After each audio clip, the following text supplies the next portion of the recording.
your side. A push on my foolish pride. I'm out of my mind. I'm down from the endless high. Don't know who's losing, who's bruising, who's choosing to stick it through. So we fight with fire.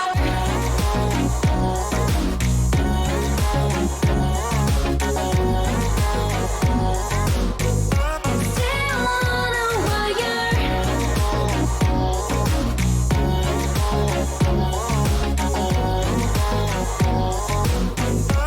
We fight with fire. Burn with your light. You plead with the tears that cry. Don't know who's losing, who's bruising, who's choosing to stick it through. So we fight with fire.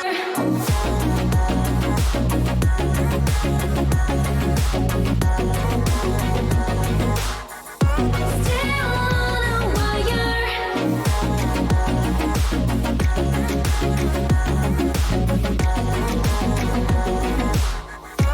We fight with fire.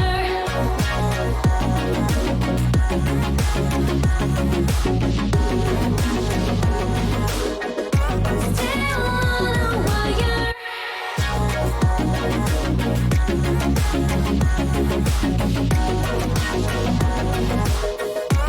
We fight with fire. The more we sin, the more we win. The more we wish we kept the quiet. The less we try, the less we say. But still we fight. So we fight with fire. We fight with fire.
curfews you have, and all those things you hold dear. It would be stupid to throw it away, so let's get out on this boat and stop your crying for days. I wanna see the sea, but amazingly, I'm too scared of water, too scared of water. And I hope that one day you'll find me again. We can run to the top of the mountains. So if I took you back to the place where we first met, would you fall in love all over? Would you fall in love once all over again? So if I took you back to the moment you met me, would you smile like our first kiss? Would you remember when you fell in love with me?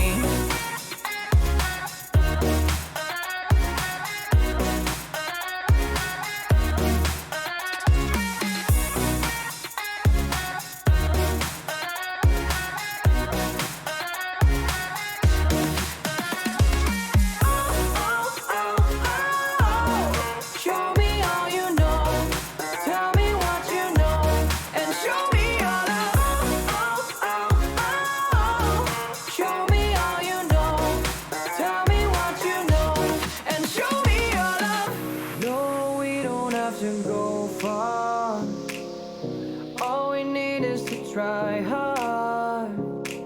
No, we don't need to be clear. We need our best thoughts held dear. We need escape from here. So if I took you back to the place where we first met, would you fall in love all over? Would you fall in love once all over again? So if I took you back to the moment you met me, would you smile like our first kiss? Would you remember when you fell in love with me?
Bass,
God dag, mine venner, og velkommen til den siste uke av den gruppstage av Belong Arena Clash. Jeg heter Big Hungry Phil, og den Yokai. Yokai, hvordan går det? Yes. Sorry, being in Sweden last week has me a little bit turned around. Of course, welcome to the final week of the group stages of Belong Arena Clash. I'm Big Hungry Phil, and of course, with me, Dan Yokai Forrester. Dan, how's it going? It's going good. Of course, we missed you last week, and I'm just going to completely glide past the fact that you opened the entire show in what I imagine is flawless Swedish. It's actually Norwegian, but it's close enough that the two are mutually intelligible. I am aware that I believe they can understand each language. That's what Fair mutually enough. intelligible means, correct. Yeah. I'm not good at the English language. Fair enough.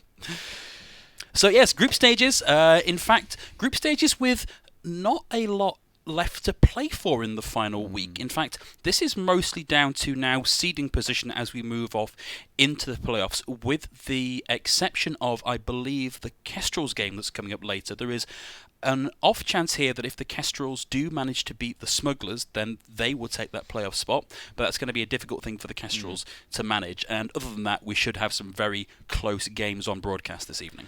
Yeah, as mentioned, we do have mainly just seeding matches. Of course, both teams in both of our matches are actually already through to the playoffs. We are going to see first up the Vikings against the Pirates, so two very evenly matched teams, 3.9 against 4.1. It's nice that we have such a nautical theme for that matchup as well. It's very seldom that we get those names lined up quite as nicely as that. Especially considering you've just came back from the land of the ice and snow, indeed. Of the Vikings. Indeed, yeah. And of course, a lot of I've mentioned a few times on stream that I have a little bit of a soft spot for the Vikings. I'm from the same general part of the world as a lot of these guys. So I've got a little bit of a vested interest in making sure Kez doesn't feed quite so hard this week. Yeah, and I also have a bit of a bias to a team in our second game, the Guardians, who are mainly from the area where I'm from. So it'll be interesting to see how they go on as well. But we are going to be going into the tables first of all. Indeed, let's break down what the stakes are. So as we move into the Group 1 table, Steelers and Spartans both sitting level pegging up at the top, and I would not like to have to make a bet onto which one of these teams is going to come out on top on this game tonight. I think this is an incredibly close matchup. Yeah, I wouldn't like to be in that seat either. Both teams, of course, two of our top teams in Arena Clash this season, so a very, very close matchup there. Indeed, Spartans are going to be looking for that third win in a row, but with a couple of players down, might be a little bit tricky for them looking at Group 2, and this is the one I mentioned earlier, where we have the potential for an upset here. So Lionhearts and Smugglers currently at the top of the group. If Kestrels can provide an upset here and beat the Smugglers, then we have to move over to looking at map differential to see who is going to go through. So actually the chance for an upset on this one. And this is probably going to be the most interesting of the groups we see this week, but of course not in our scheduled matches, so we won't actually see that on stream. It's unfortunate, and of course Claymore's previously quite a strong contender, is now sadly sitting at the bottom of that group. They're looking for some new blood, I believe. And moving on to Group 3, of course, the first of our matchups tonight. You've heard us talk about it already. Pirates coming up against Vikings. Now, you can talk a little bit about the fact that there is a slight SR gap between these two teams, but honestly, they've both looked very good in the maps we've seen so far from them. And as we kept on mentioning when they were playing against the weaker teams, is they have to be dominant in those matchups, and I feel like both these teams were just that, whereas some teams were faltering, these guys were not. These guys are the top of this group for a reason. Indeed, and of course, playing for seedings now, Vikings versus Pirates, and of course a little bit of pride on the line as well. Moving over now into Group 4, Guardians up against previous champions Saints, another one of the matchups we're going to be seeing tonight. Saints having won not last season, not the season before that, but the season before that. They struggled a little bit last season because they were missing some of their key players due to the summer holidays, but now that we've got those people back in the roster, they are looking a lot better. And as I mentioned, there will be a slight bias on my end, but I'll keep them in line, folks. Don't worry. Hopefully that should be a very, very entertaining matchup for us now. Indeed. And of course, the rest of the group, sadly, no longer in contention. But let's move over now and have a look at what we're going to see, who is in the lineup for tonight's matches. So here's our lineups: Vikings on the left-hand side, Pirates on the right, and I think we should point out that Kez is a feeder, is actually Kez themselves. We're not just being mean here. They've opted to put themselves in that position. But Carrick players here that we've seen a lot from. Wallaby in particular has been a standout player, not just in Arena Clash, but across the UK in a number of tournaments has shown to be a very good hitscan player. Has definitely built a name for himself. But on the other side as well, you have the likes Disclosure, and I Don't Want to Be You, and even Super Ice to an extent, Idwaboo, as you used to call him. But they've all built names themselves across the scene, and that's what I love about this scene. It's a very tight-knit scene across the UK, so a lot of these players well know each other, and we may well see a little bit more of those BM moves that we've seen across the season so far. A little bit of calisthenics post-kill that we occasionally see. I'd like to think we're at the point now where we're not going to be seeing BM picks. The Vikings and Pirates have to realise that they're very closely matched here. We're not going to see anything too off-meta, I don't think. I more mean the good old tactical crouching. Tactical crouch, tactical calisthenics, yeah. Less of the actual picks. I do feel like these matchups are definitely going to be more of the sort of like meta picks, if you will. We say this every week, the best composition in the game. I feel like that's going to be more of what we'll see, especially at the top level of play, like where we've previously been seeing, even when our more even matchups, they've more been around the 3.5 level. These are, sitting around Grandmaster Elo, so it's much more likely that we're going to be seeing a lot more set compositions rather than these kind of goofy things we've been seeing about teams trying to cause upsets. Indeed, but the other thing to consider, touch on it very briefly, is whilst it's not the biggest decider of who's going to go where in the matchup, worth noting that there is a gap of about 200 SR on the average SR across these two teams, with Vikings being in that hole, and so they've certainly got something to prove here. They have done very well in the group stages, but they're going to be having to show us tonight that they are a contender to move past more than just the initial rounds of playoffs. And I feel like at this level of play as well, it's much more likely that the upsets are going to happen, because you've got to think these are average SRs. These aren't just, a true spectacle of what these teams are actually capable of. As you mentioned, it's not really going to sway the matchup in either way, simply because, the Vikings have, I believe, some high-level players and some lower-level players, but it averages out a little bit lower. But when it's a bit higher up the ladder, I feel like SR is a much smaller indicator of what's actually going to happen. And of course, you can be affected by outliers in that as well. I think that the best example for Arena Clash this season is probably Rams. Yeah. Rams performing well above what their SR level suggests they should be doing. Sadly, not managing to make it out of the group stage, despite Yamba doing everything he can to put on his 5-man backpack and carry them out of the group stages. He has had some good performances on that far. He's been very good. But we are now out of the pre-game, ready to go. We're going to be starting off on Busan, our opening control map for the evening, and I was going to say no surprises, but we've got Jimbo coming out on the wrecking ball here. Jimbo throwing a wrench into our works every week. We do see the Pirates running out on pretty much the standard, the Reaper Doomfist, yeah. So Sigma are here, but this is going to be Jimbo trying to cause so many problems, especially alongside Wallaby on the Tracer. Indeed. We're going to be looking now for the opening pick, and there it is! Wallaby right into the back. He's going to find Barnyard here. That's a huge pick. Nav down second now. Wow, Wallaby able to get in and do a lot of damage. Bubbies with the follow-up to get Nav. We're still on board with Wallaby looking for that final kick. Managing to bait out the Doomfist punch. Gonna not quite connect with that punch there, and then the follow-up to get Lukey Boy down. This is looking really great for the Vikings. Disclosure trying to keep that alive a little bit longer. Might actually want that stall back, because that's another few seconds where you're not going to have the chance to play with the team.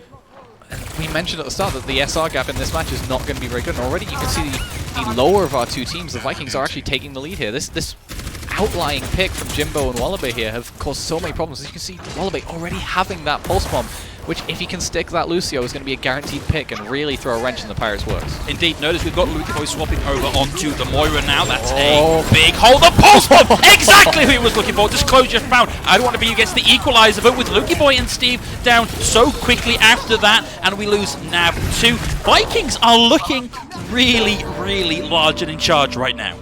What's the problem with Tracer's pulse bomb? I'd say the range. So how do you fix that? You pull them all together and get a big pull there. That was a lot of damage straight away in the Coalescence there, just to ease it off. Jimbo, of course, very near those mines as well. And Steve, having that Coalescence on the Pirate side, could cause a few issues, but they need to start getting these ultimates online and at least take a rotation and get in position. Indeed, and as we hit 50%, notice that I don't want to be you and Lukey Boy still a long way from those big fight-changing DPS ultimates. Jimbo now has the minefield online. Lukey Boy's going to be looking for picks with the right click. Jimbo coming in as the mines, looking for the initiation. Definitely connected with a little bit of that. Mines might be a little bit far off the point now. Jimbo has used the adaptive shield. Won't have that ready for the next fight. But Maz Blake finds two in very quick succession. Steve doing what they can to keep the team alive. But Maz Blake is able to just rein in too much damage for them to cope with. I Don't Want To Be You has managed to now get Mazblake back. That's 2-3 for I Don't Want To Be You. Wallaby gets a slight equalizer with the ball swap onto Barnyard now as well. Jimbo not going to be able to survive through this, and it looks like I Don't Want To Be You has managed to find something in the tank to keep this going, at the very least for Pirates, but so far it is not a flip on the point. Hogu looking for a kill with the Coalescence, not going to find it just yet, has to get out of there, and the point has... Oh no, it sounded like it had flipped over. Not quite flipped over yet. We're hitting 99-0. Vikings still with ultimates to play with, but I Don't Want To Be You still doing everything in their power to keep this alive. Gets rid of 5s. Hogu's going to go down, and Pirates have finally flipped that point over. He put on his carrying backpack there. He got 7 in that fight, which, considering there's only 6 on a team, that's pretty damn impressive. Barnyard finally having that Flux online as well, but Bovis has the beat to match it, and Mazblake could really cause some issues in the backline if he can get this this Death Blossom off, because there's nothing to match it on the side of the Pirates. Yeah, and of course we will have the minefield coming out from Jimbo as well, which is going to make it very hard for Pirates to contest that point. And we've got Jimbo in the back. He comes in, initiating mines down, and the pylons in the background. Pogger's going to take out Steve early, but we do lose Mazblake. Now Jimbo looking to cause a little bit of trouble if they can. Got a lot of covering from that adaptive shield. Out comes the sound barrier. The point gets flipped back over Jimbo. It was a delay on the minefield. 2 kills on the back end of that ultimate. Jimbo with the cleanup as well, getting rid of Nav. Hogu looking to point a little bit of value at the end, and they only lost 40% there. That's a really good showing from the Vikings. It was so good on the isolation as well. The Vikings said they knew that Barnyard had that flux and he couldn't get it off. It was their win condition in the fight, and they just got nothing out of it. He was using it to get back from spawn. Steve with the 2k on the Coalescence after the round ended, but too little too late, I'd say. It's unfortunate, but you know, it's got to make you feel a little bit better. Like, at least I was able to get something from that Coalescence on the last end of the game. It's a shame those kills don't carry over into the next round for Steve. And, well, Vikings looking like they may still be sticking with this comp. A little bit of a change-up. Wallaby possibly moving over to the May here. Certainly a good map for it. This is probably the OG main map, if you will, especially during the GOATS meta, but he had a great showing on it towards the end there, and I Don't Want To Be You just going to teleport his team out of spawn, swap over to the Reaper here, and this is going to be pretty much the standard of what you can expect from the Pirates. The Vikings, of course, Jimbo really liking this Wrecking Ball pick, and I mean, if it ain't broke, don't fix it. Just look at the amount of ult charge you're able to get just by that simple initiation. Comes in, gets over 1,000 health with the health of the active shield, and already halfway to getting that ultimate online. We do lose Wallaby very early from the Vikings. Bogus down as well. Jimbo still looking for an angle, not able to find it. 5s is displaced and sent down to the point. Mazblake still alive, looking for charge. Now down and out of that Wraith form. Trying to get a little bit of damage on the back end. Might have to just back out here. Jimbo there attempting to, What is this? Wallaby Soldier! What is this? 2017? I can't think the last time I saw a soldier used at this level of play. No idea what Wallaby's thinking here. Yeah, I feel like he's just trying to annoy you here, but Clearly. I feel like the reason why we're seeing Jimbo have such a hard time here is just because it's so much more enclosed than the previous map, and Wallaby again getting caught out there by the pull. Well, minefield through. Is that minefield from Jimbo? Yeah, it is, but already quarter of the way back up to the ultimate. Steve looking for something to focus down or to keep alive with that ultimate. Managing to do a little bit to keep that going. Lukey Boy is going to go down. Barnyard now with the additional shielding that came out from the sound barrier. Looking to try and use that to build a little bit of durability, get in and help secure some kills. Another nice initiation from Jimbo, but it's going to be 5s that goes down here. I Don't Want To Be You able to get in on the back and do that. Jimbo very close to another... Wow, that was a big Death Blossom. 3 from I Don't Want To Be You. Disclosure in on the back end. Jimbo. Jimbo! Minefield! We must be seeing a swap from Jimbo. It does actually get a kill, amazingly. That would look like a panic ult or an ult for I'm abandoning this character, but still, nicely done. Something to keep in mind, though, is that the Pirates do have that supercharger on the table, so they can get this ult economy back online. They do have a fair amount, but Bovis has a sound barrier to match everything as well. So, and this swap from Jimbo going to do a lot for the Vikings here on their approach. But it might be too little too late as we approach 3/4 of the point cap. Out comes the Blizzard from Lukey Boy, and also that supercharger coming out from Nab's going to make this a lot easier to manage. Mazblake looking for a couple of targets, but there's just nobody there left to help him out. I Don't Want To Be You doing so much for the team. Hogu with the drop at the end, looked for the reset, but a little bit of credit there going to I Don't Want To Be You. We need to see a quick recon test here. It might not even happen. Oh, Bovis got walled off. Ah, so unfortunate. Oh, just able to get it going. 5s is going to have to make something big happen with that supercharger. face to face with the enemy Reaper and the enemy Orisa means not a lot you can do. Mazblade coming in, finds one, finds two. Is that going to be enough? It still has supports, it still has the Reaper, the mate left to go, and I don't want to be you able to get one of their own. Jimbo valiantly trying to keep this alive, throws up, throws in the adaptive shield just to buy that last little bit of time, and we've got the swap on 5s coming in on the Reinhardt, but the survivability isn't going to be there, so we go 1-1 on Busan. And it does feel like this map was just so much more tailored to the meta compared to what the Vikings are attempting to run. Of course, when we see Sanctuary, you tend to see more of this, you know, the bigger skybox. You see a much more open space, which lets Jimbo have free reign on that Wrecking Ball. And you're going to see it again here on Downtown, which is probably why he's hovering over it. But there on Mecha Base, it just doesn't quite have the same freedom, if you will, just to roll around and get on these flanks, which, although you could get them at the start, once they started to get set up and get in position, the Vikings had a lot of trouble to try and cause issues. Wallaby looking to be in fact looking to leave spawn actually as the Widowmaker up against double shield. It's just so easy to rob value from it. But this map does have a lot of extra flanking angles you can take. That main angle is very hard to cover as well without, you know, sacrificing maybe a separate angle which Jimbo could be approaching from. So this is really attempting to create a battle on two fronts here. Yeah, Jimbo went looking into the backline, wasn't able to find anything. The rotation now on the low ground for the Pirates. 5s on the point, looking for value, only finding shield for now. Jimbo wasn't quite able to get the displays that they wanted, instead getting frozen, and followed up, and that's going to be one aborted team fight for the Vikings. Did not go their way at all. And this May is so good at dealing with that Wrecking Ball as well. That's exactly... Oh, there we go. We're seeing the bad-mouthing already. But yeah, that's what you tend to use the Wrecking Ball for. You make that swap onto the May, and suddenly, you know, their composition is bad against the meta, and you just make those swaps and you immediately have the advantage. And now they do, although I do question Jimbo's ability on this signal. Well, maybe a little more time in the game will show them what they can do. All nice and grouped up, ready for that coalescence to come online from Hogu. Hogu already popping in from the Vikings, though, doing what they can to keep the team alive, but it's going to be dueling coalescences now, with Steam out, effectively nullifying both of these ultimates for now.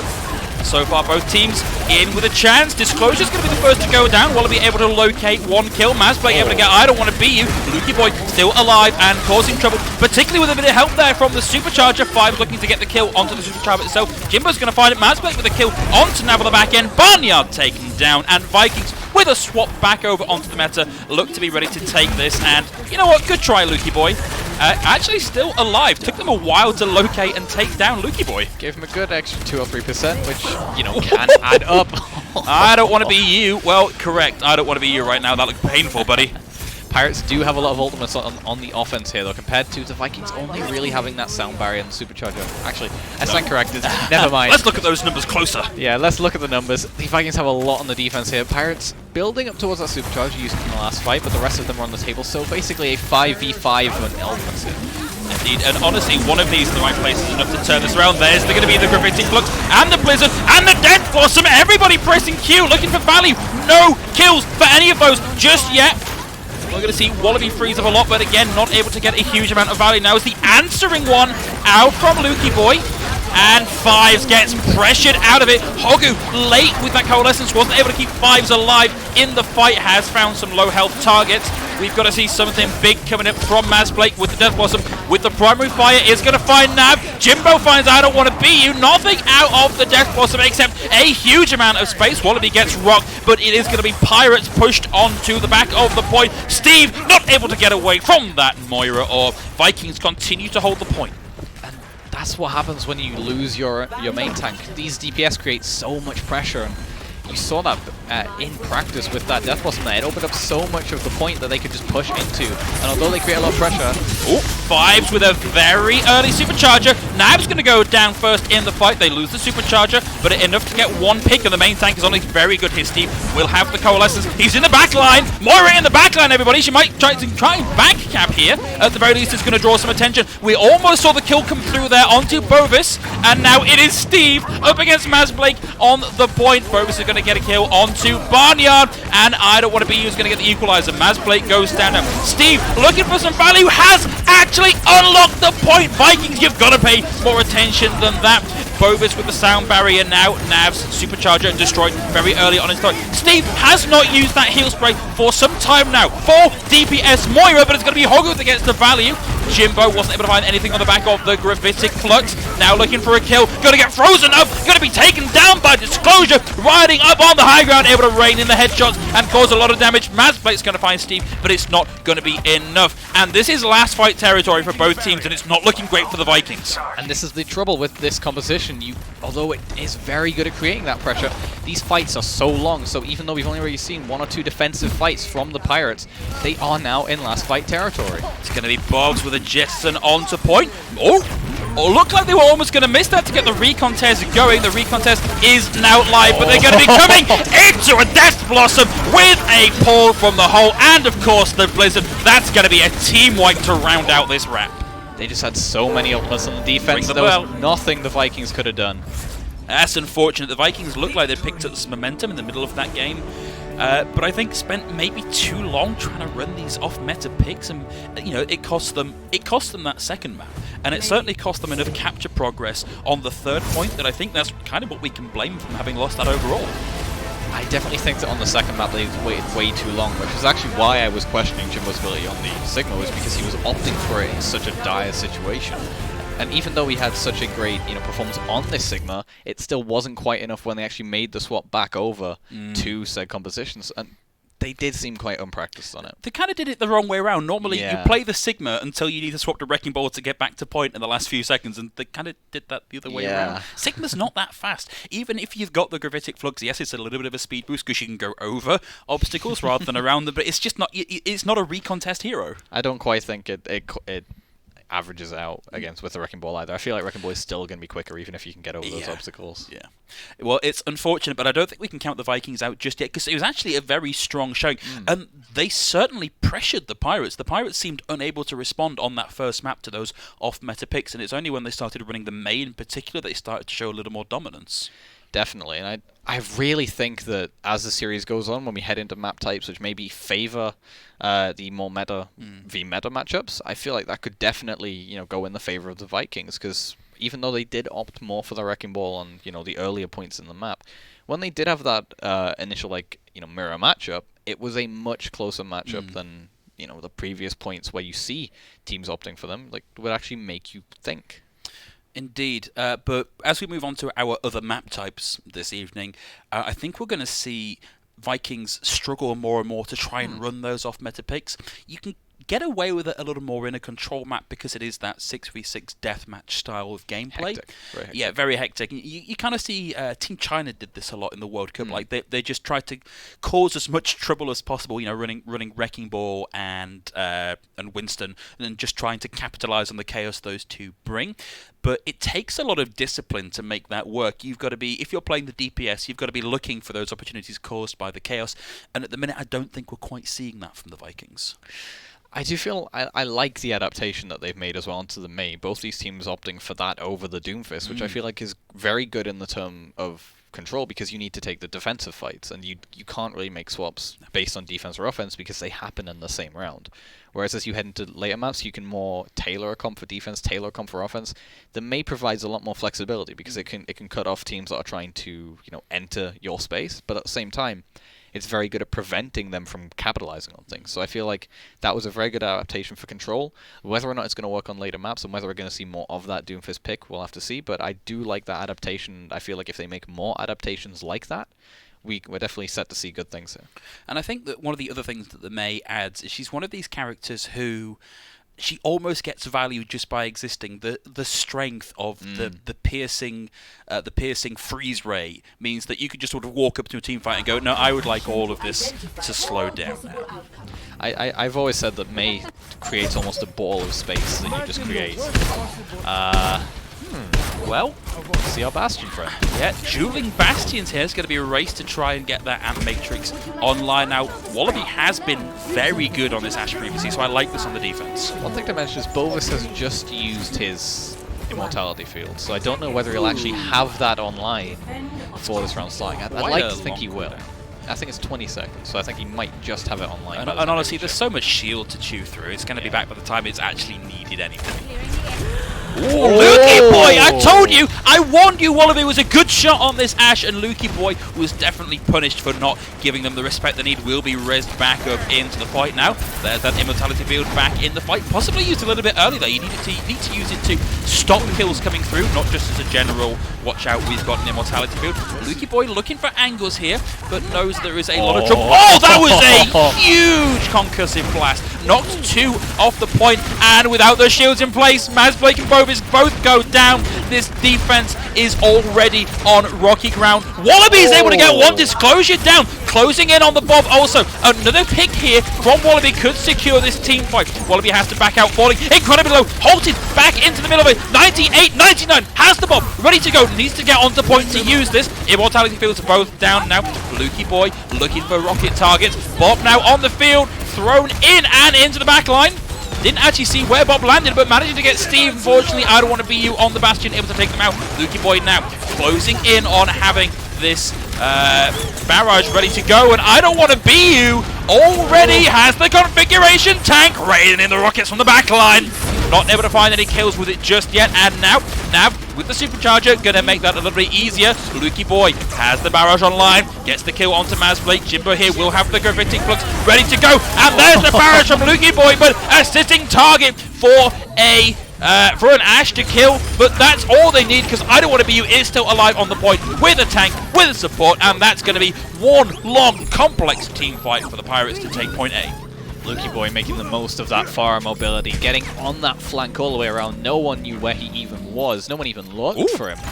And here we see Wallaby back on that Mei, which is actually really good in the Bastion matchup. I really like it, but that's the value of the Pharah. Whereas Wallaby had to be from one specific location, made a very obvious path to his next location, Lukey Boy could just go from one flank to another, cause so many problems behind the shield, and that's actually why they initially had to use that Immortality Field, because Mazblake dropped so damn low. There are so many characters in this match that I hate to play against. Bastion, Pharah with a Mercy, Mei. If you were to describe my nightmare compositions, these teams have both done a very good job of getting that in place. Mazblake will have the configuration tank. They have to burn the Immortality Field to keep them alive. Out comes the Gravitic Flux. They're looking for the follow-up damage. Down goes I Don't Want to Be You. Jimbo closing the distance. And now Mazblake with a configuration tank of their own. Looking for targets. Too much shielding. Too much. That was a heck of a shot. Mazblake downtown. Casually the turnaround rocket into disclosure. We may see the Vikings hold on here for now. Yeah, the spawns are going to come back very, very soon. Lukey Boy trying to find it back to his team, but it's not going to happen. Try. And it does look like Nav and Steve here actually could be kind of trapped. They can't really escape right now. And, oh, that's a huge pick on the Barnyard as well. This is such an unfortunate stagger. Steve and Nav need to get out of here ASAP. Beautiful wall out from Wallaby. Looks like it might not quite have done enough. I Don't Want to Be You. Takes a bit of damage and has to get out again. Notable as well, Steve actually used his Immortality Field, so he's going to have to wait for that to come back online. Not going to delay them too much because they did end up losing Barnyard, but had they not, that would have been a terrible position to be in. But the Vikings sitting very pretty on these ultimates, having that Valkyrie, having that Supercharger, Amplification Matrix, even a bit of a Blizzard there as well. Yeah, we're seeing some swaps coming out as we move over to something a little more meta now from the Pirates. We'll move over to the Mei and the Reaper. Certainly very good synergy for those two. This could be a very, very pivotal ultimate from Barnyard, though. If he can catch them all together here, which they're going to have to be anyway, due to the fact that they're playing this bunker-style Bastion composition. If he can get a big flux here and allow his team to follow up on it well, this could really change the game. We've got to assume they've got the Immortality Field already off cooldown, ready to go to try and at least buy some time to get the health back up on the back end of that flux. Well, that's going to be Boris with the Amplification Matrix. Out comes the flux. You can see the Immortality Field there as well. Wallaby has to burn the ice. And that's going to be... Oh! Didn't get the kill! Wallaby outplayed by Steve. Able to get enough damage in there to take out that DPS. Bovis down now as well. Pirates, they've made the swaps and they made them well. Bovis is going to get res back into the fight. Jimbo looking for something with the Gravitic Flux. Wasn't able to find it. And this is going to be down to stall heroes now for the Viking to stop this ticking over. But so far, Pirates have not managed to get a single bit of progress here. Wallaby swapping now over onto the Mei. Secures the kill. Onto now. So difficult. So slippery. So hard to pin down this Tracer. Unless next, of course, you've got a homing Moira Orb, which is going to get rid of Wallaby already. Jimbo is going to get frozen up, but so far doing such a good job of stalling this out. Still alive. That's going to be the Blizzard and the Sound Barrier burn. Jimbo is still in the fight. Hogu doing what they can desperately to try and keep Bovis alive, but the pile driver is going to take Bovis out of the fight. Lukey Boy down from Wallaby. Hogu getting close to having another ultimate line, doing what they can to keep the Wrecking Ball alive. Taken down by I Don't Wanna Be You. Jimbo looking to reposition themselves and go and get that health pack before coming in to keep the contest going. This has been a heck of a stall for Vikings, though. They have burned so much time off the clock, and they're going to burn more. That pin! Amazing prediction.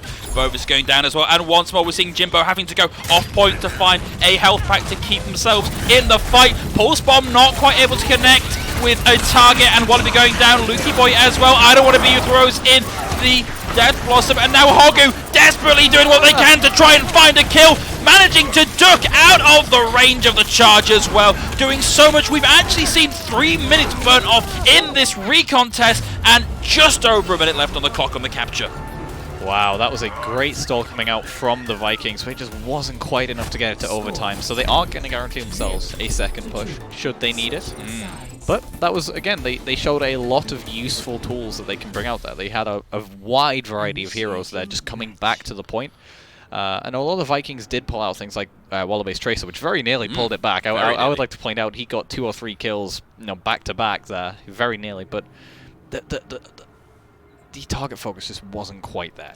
It felt like, although a lot of the members of the Pirates were going low, it wasn't necessarily one target that was being focused. It was just, let's just shoot in this general direction and hope somebody dies. I think there comes a point where in these team fights in the stall at the back end of it, it's kind of down to, all right, guys, let's just stay alive as long as we can. I don't think we can win this team fight. They're too deep into our point, and we'll just do what we can. And it kind of worked out for them, because there was, 2 minutes burnt off the clock on that last stall. It was amazing. I mean, it only takes one pick to really bring back a fight like that. If you can get the pick, your spawns are in your favor because you're the defensive team. Your spawn is literally probably 10 seconds walk from the point. So if you get that one pick, even if you trade evenly, multiple even trades could really bring back a fight like that. But it wasn't quite meant to be. But the Vikings here, the Pirates on defense now, showing pretty much what they ran on offense. I mean, it's a pretty optimal strategy, isn't it? You've got the huge amount of damage from the Bastion. You've got the angle control from the Pharah.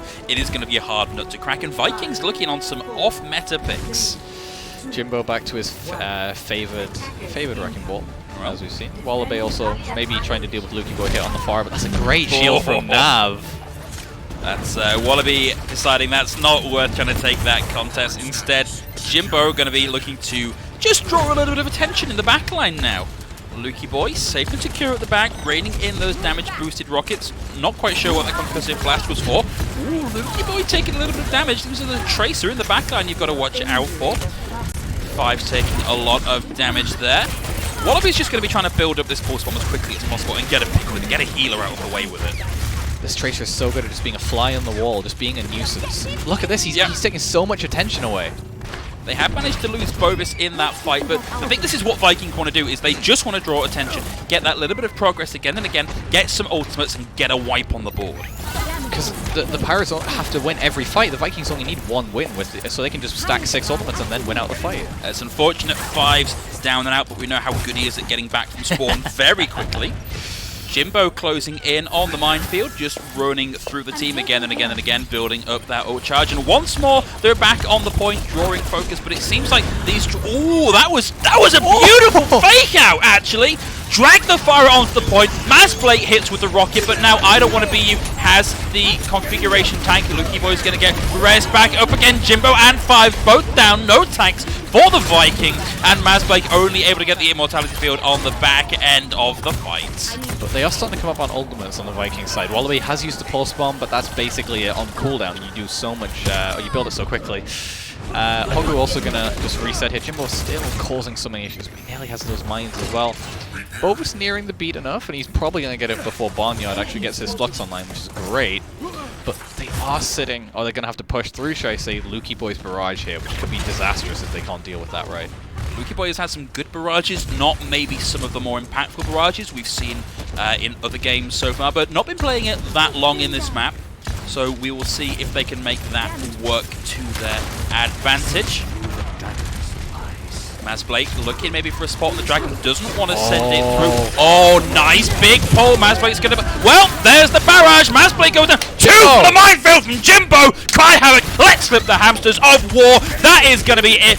Very hard for the Pirates to come back on that one. Oh, and a nice power drive at the end sends Steve flattened into the concrete and back to spawn. But this Tracer pick just caused so many issues. You saw that Lukey Boy was having to look back. He couldn't fully commit forward because he was put on Tracer duty. And then you saw that all they needed was that pull off the end. Barnyard falling, and the target focus was there to punish that. I feel a little bit like Jimbo has done a really good job of going, I'm just going to put these mines there. I know they're going to get a kill at some point, and I'm just going to go off and do stuff and hope for the best. And so far, it's kind of working out for him. It's so good at just area control, this Hammond. But Vikings are now sitting on a lot of ultimates they can use to approach it, because they only really used that. They only really used the mines there. Nav does have the supercharger, and Barnyard is approaching his own flux, but Bovis can match that with his sound barrier. Indeed, and of course we will have Dragon, but the big threat here for the Dragon really is the mortality build. You can rob a lot of value out of that just by having that in place. Of course, Mazblake knows where they are all sat. Out comes the Flux. He's going to get a couple of the sound barrier there to match it. And Barnyard alone and isolated on the point. Bovis is going to get frozen out, but beautifully shielded. Not going to be quite enough. Bovis goes down, but two from Mazblake. The immortality build and the follow-up kill onto Barnyard. Nav alone and in danger on the point is going to get taken out. And now it is Vikings in control of the point. There's the Bastion on the point, actually doing quite a good job of sorting this out. They will get frozen and demolished. They will have the configuration tank ready to go now, and it's on to stall heroes for Pirates. Barnyard takes a lot of damage as the rock comes through and connects. Blizzard now out from Wallaby. Hoggle goes down to the charge. Bovis able to find Nav there on the Reinhardt to get back to the point that a little bit quicker, and Bovis also get the melee kill onto Disclosure on the Anna. Steve still alive, and I don't want to be you with a bit of help there from Steve on the Baptiste, able to get two taken down by Mazblake at the back end of it. Out comes the Immo to keep everybody alive through that. Immo goes down. Fives with the target focus, finds it here, but it looks like Pirates are in danger of stabilizing here. Fives pressured down and out of the way. They nearly got two. They've still got time to make this work. It was honestly a really good push from the Vikings. It feels like they've identified a problem here. Barnyard has been caught out multiple times on the approach, but by the time they had that fight win, they were already 2 or 3 down, which meant Pirates had that immediate spawn advantage. And although they did come back, it was just an endless stream rather than one tidal wave. And indeed, Barnyard with the swap back over now onto the Sigma, a long way behind Jimbo, who has theirs ready to go alongside a supercharger. This could be what wins them the fight. Could well be indeed. Jimbo sitting on the Sigma ult, and Disclosure making the swap on the Ana during that stall now has an Andrews as well.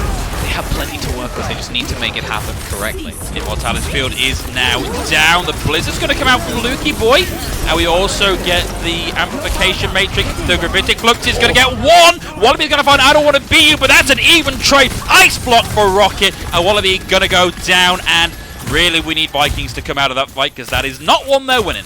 They did get a fair few ultimates out though. They get that Nara boost out. They get the Bastion ultimate out as well. And I believe they get the Amplification Matrix out as well. I'm not 100% about that, but The Amplification Matrix did come out. Building a few more of their ultimates now. Wallaby sitting on that Blizzard, as well as having the sound barrier to sustain through the fight. And there's nothing, absolutely nothing on the side of the Pirates unless Nav can get some massive swings. And actually, no, he's going to swap over. So there's genuinely nothing on the side of the Pirates to deal with here. And the Vikings could well just overwhelm them. Indeed, but it's all going to be down to whether these are placed in the right position. Honestly, a Blizzard and Dragon combo is kind of hard to pull off. Mazblake gets walled out by Lukey Boy, but he knows where they are. Out comes the Dragon, and Wallaby looking to try and just solo freeze the Bastion. The follow-up is there. It's big as they secure the second tick on the point. Mazblake gets it, and look at that for a time bank. 1 minute left on the clock. 1 minute 27 for Pirates. It took them a little while longer, but honestly, results are results. I was so nervous they weren't going to actually get that point in time just because of how long these fights normally take, but they immediately isolated someone, they immediately got the pick, and even though Wallaby went down, they were able to follow up on his Blizzard. So great play there from the Vikings, and very clutch play as well, because that could have been disastrous had they have captured the point with no time, or just not captured the point at all. But 1 minute for the Vikings, 1 minute 27 for the Pirates. Might we see our first 2CP draw of the season? maybe, because both teams took a long time to break that first point. Of course, waiting for those big ultimates to come online. If you're the Vikings, more so Jimbo to get a massive minefield, but you know, both sides were struggling to break that first point until those big checkmarks come online. You are going to see here the Vikings attacking first, and they are opting for pretty much the same as what they ran, with the exception of their DPS setups being the Reaper May rather than the Tracer. But on the side of the Pirates, I mean, this is, if you want to burn time off the clock, if you want to make it difficult to get out, this is how you do it. This big, beefy Bastion Baptiste bunker can take a long time to wear down. Nice alliteration. Thanks. Nice alliteration. One tries one's best. I would love to see almost a dive come from the Vikings. That'd be great. That would be so good at just causing issues for this Bastion. That's the general way to beat it usually. Is that Sombra? Is that dive?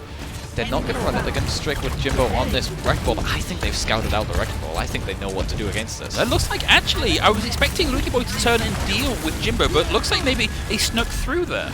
They know he's not a threat per se. They just need to deal with him when he's on the point. Right now, he's not even there, so he's getting no value. So the fight is practically a 5v. Burnt the Fortify.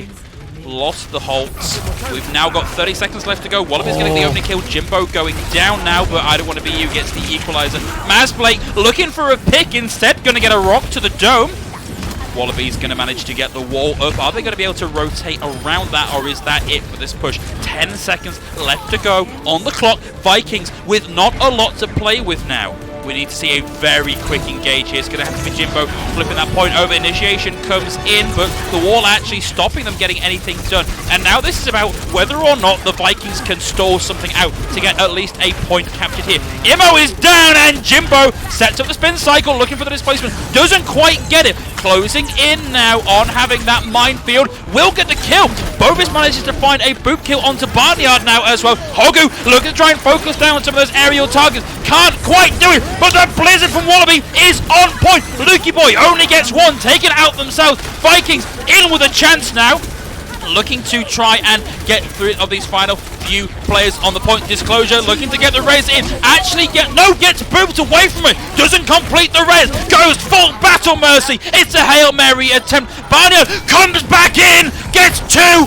Oh, almost went over the edge there. Has Barnyard done enough? No, because there is a May on the point. Looking to freeze you out. We've got at least one tick captured now. Vikings, they managed to do it in OT. The tale of two Wrecking Balls there. Jimbo coming in, causing so much disruption in the backline, and Barnyard coming back, trying to swing the fight in his team's favor with a 2k boop. It's not going to happen, but the Pirates have scouted out Jimbo, I feel like that was just a little bit of lacking of focus at the end there. They know he's not as much of a threat, and he needs to be in their team to get value.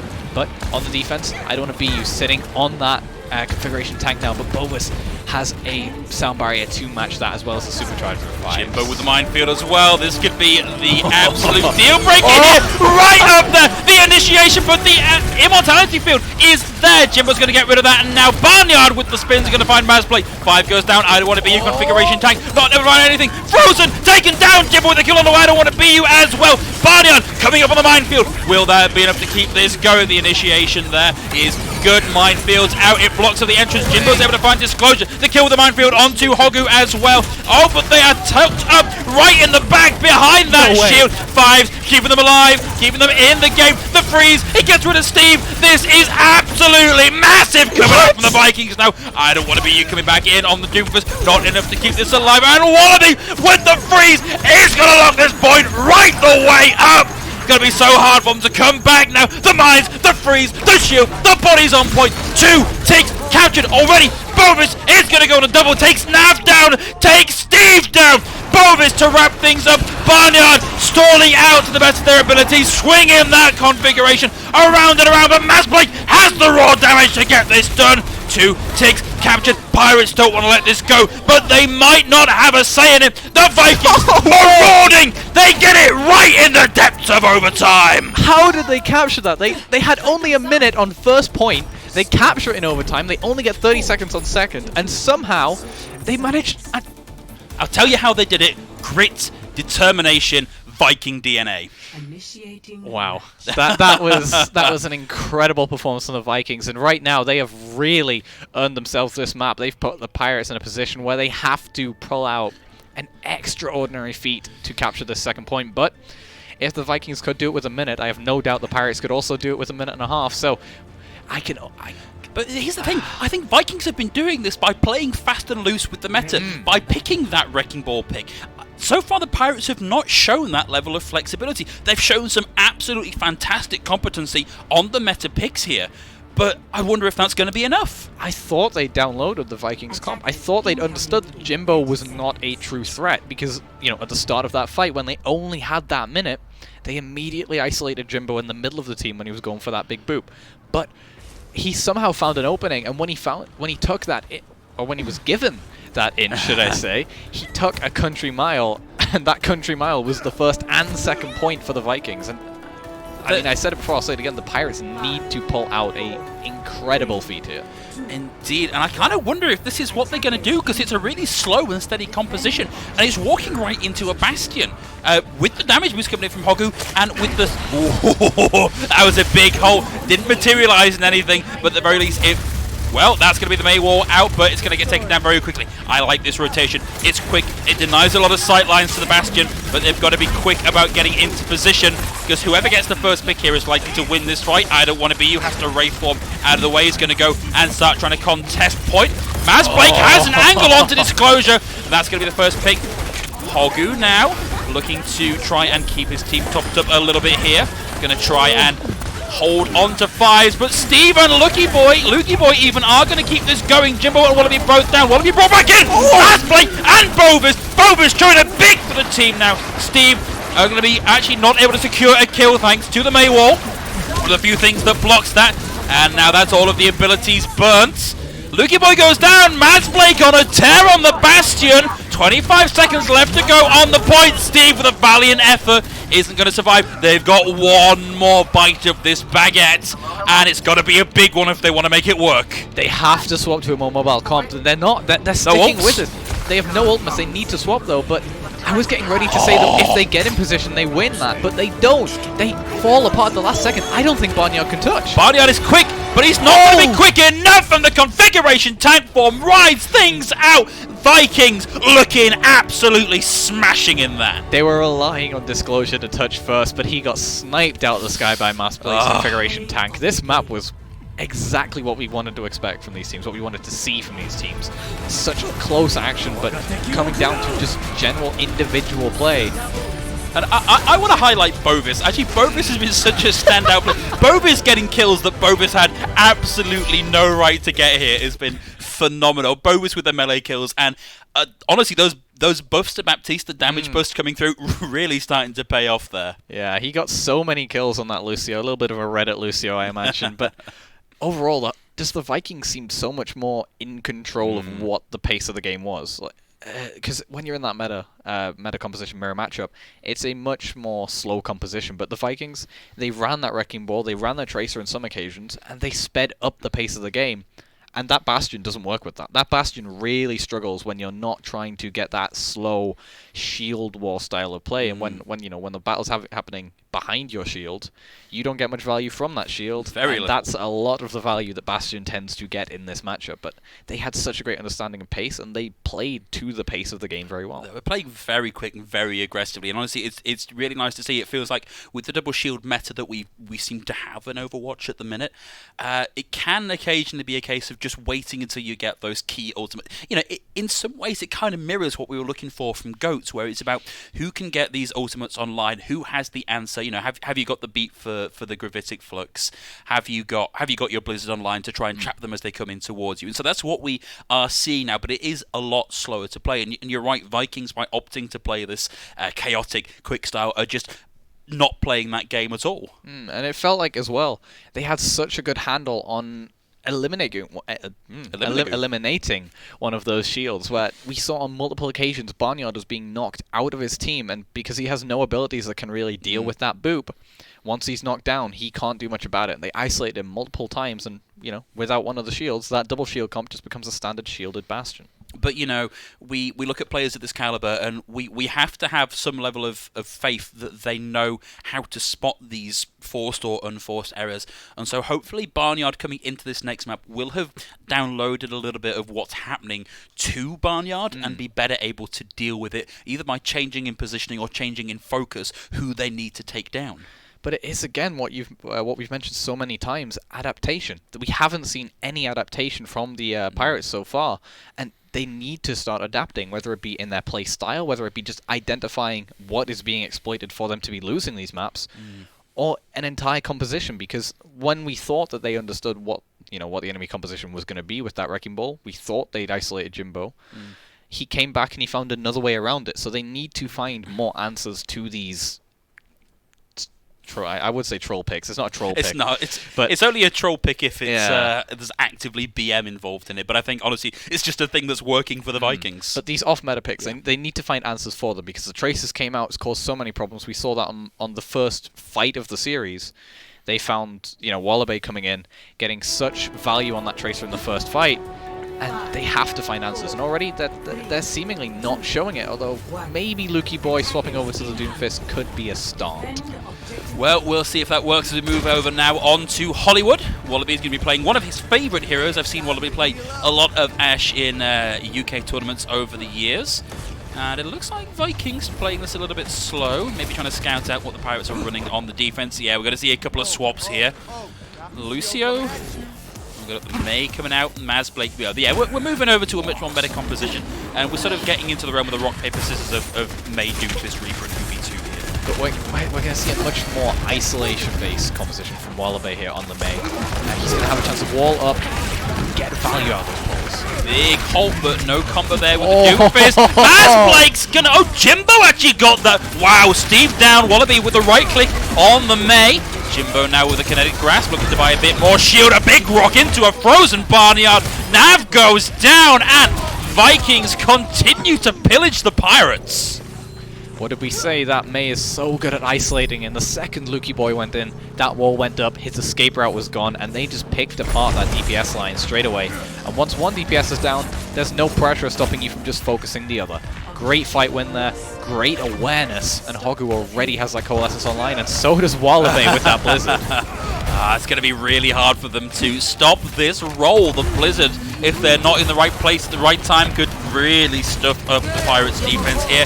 Out comes Hogu with the Coalescence, trying to force them away. Buy some space from Mazblake to get in and get a pick. That's going to be Lukey Boy looking for something with the Doomfist. Not able to find anything just yet. Here's the Blizzard now! Look at those tags! Grouped up in the Blizzard. Vikings get 3 on the back, and Wallaby on the high ground, uncontested. Vikings just look unstoppable right now. They use that Blizzard to get that snowball going figuratively and literally there. Jimbo also now on that Flux as well, so they could stop them at the choke here. They also have that beat as well, so even if Barnyard can get his online, it's not going to be enough. Bovis can answer that. Five's also nearing that supercharge as well, so these guys are in a fantastic position to just keep this rolling through point B. Indeed, Wallaby was ice fishing there. The wall is going to separate them out from the supercharger as well. Now Nav has to reposition, and they reposition into the Pathogravitic Flux, but Jimbo gets picked out as part of that. I don't want to be you, getting kill credit for taking Jimbo. I don't want to be you with the Death Blossom. It's going to find Wallaby, only gets 1, buys a lot of space, now wants the kill onto Mazbait. Lukey Boy is going to find it. 5's down at the end of it, but that is the first time in almost 2 points that the Pirates have managed to do anything to dent the ingress from the Vikings. And look at how much they had to invest. 4 ultimates on the side of the Pirates here. They're approaching the Coalescence. They have the Meteor Strike, but the Vikings only really used 2 or 3 there. So as a result, they still have the Coalescence. They're going to have the Supercharger. They're going to have that Death Blossom as well. And you can't really see Wallaby's Blizzard taking too long to come online either. Could you imagine having to walk into a Supercharger Death Blossom combo? Steve will now have that Coalescence ready to go. Lukey Boy gets the owner, but taken down themselves by Mazblake. Hogu invests the Coalescence. And we've got the Death Blossom as well, but it almost all goes into that Kinetic Grasp. A huge amount of Space Force. Hogu able to focus down Nav as well. Vikings in charge of the point for now. Lukey Boy coming with the last second contest, looking for something with it. Isn't going to find anything, and now it's Lukey Boy alone on the point. Will find Bovis, but Mazblake Blake has a Hellfire shotgun to answer. Vikings just understand this matchup so much better right now. They're knowing that the trades they're getting are good. Losing a Lucio is a huge part of your mobility, but if you're already on the point, it doesn't matter. And losing your DPS is such a key part of this matchup, because even if you're 1 or 2 down, that DPS could save you. So when you're losing that DPS matchup, you just have so much less pressure. And right now the Vikings are causing so much pressure to the Pirates right now. He's playing very aggressively here. I don't want to be you, has to get out to the safety of that waiting Orisa barrier. Oh! Not quite sure what happened with the rock there, but Jimbo's going to be coming in with the Gravitic Flux. Out it comes. Finds 3. Oh, sound barrier just in the nick of time there from Disclosure to keep the Pirates alive.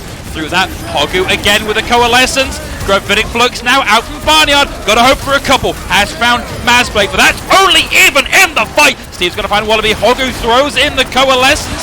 Wasn't enough to keep 5s alive. The wall from Lukey Boy stopping a lot of that aggression coming through. And that's going to be another hold for the Pirates. And this is finally where you start to see some form of adaptation in playstyle. They're finally starting to use the Vikings' aggression against them. They knew they were going to use the Flux early, and they knew that throughout that fight they would need something to sustain them. Bovis held on to the beat through the Flux, but it was just not enough for them to stay alive. Of course, they will have a lot of ultimates to play with now for the Pirates. Vikings will have the Blizzard, but of course an answering Blizzard out from Lukey Boy. Well, Wallaby and Lukey Boy both pop that almost simultaneously. Typically, the second of the 2 Mays that pops it is the one that comes out on top. Nav's going to help get. Oh wow, that's big! They pump a lot into that team fight, but you can't argue that they won it. They did get the only ultimate on the table for the Vikings at that point out as well. They got the beat out and they just burned through it. So even though the Vikings invested quite heavily there, they're finally starting to get some points on the board on the side of the Pirates. But as you mentioned, they did have to use a lot. But Disclosure does have this sound barrier to maybe mitigate some of the damage that the Vikings are about to cause. The Vikings in position now to potentially cause a lot of damage with the... well, with pretty much everything coming in line except for the Super 6 sound barrier and the Blizzard. Nav taking damage from a couple of different sources there. Jimbo with another Gravitic Flux ready to go. Nice hole into it. Gets all of them into the middle of it, but another sound barrier out. Maybe not a terrible trade, particularly as Hogu managing to get 1 there with the Coalescence. Wallaby's going to find out I want to be you as well. The wall out from Lukey Boy, the wraparound looking to just get in and contest the cart. Freeze a couple targets. Steve gets the better of Hogu now. Lukey Boy right in the middle of them. Maz Blake with the Death Blossom's going to take Steve out. That's all they get out of it. And of course, we've got Lukey Boy. Wasn't able to survive there. Thought we might have seen a little bit more of a stall on the back end. Gravitic Flux comes out. Barnyard's going to find Bovis.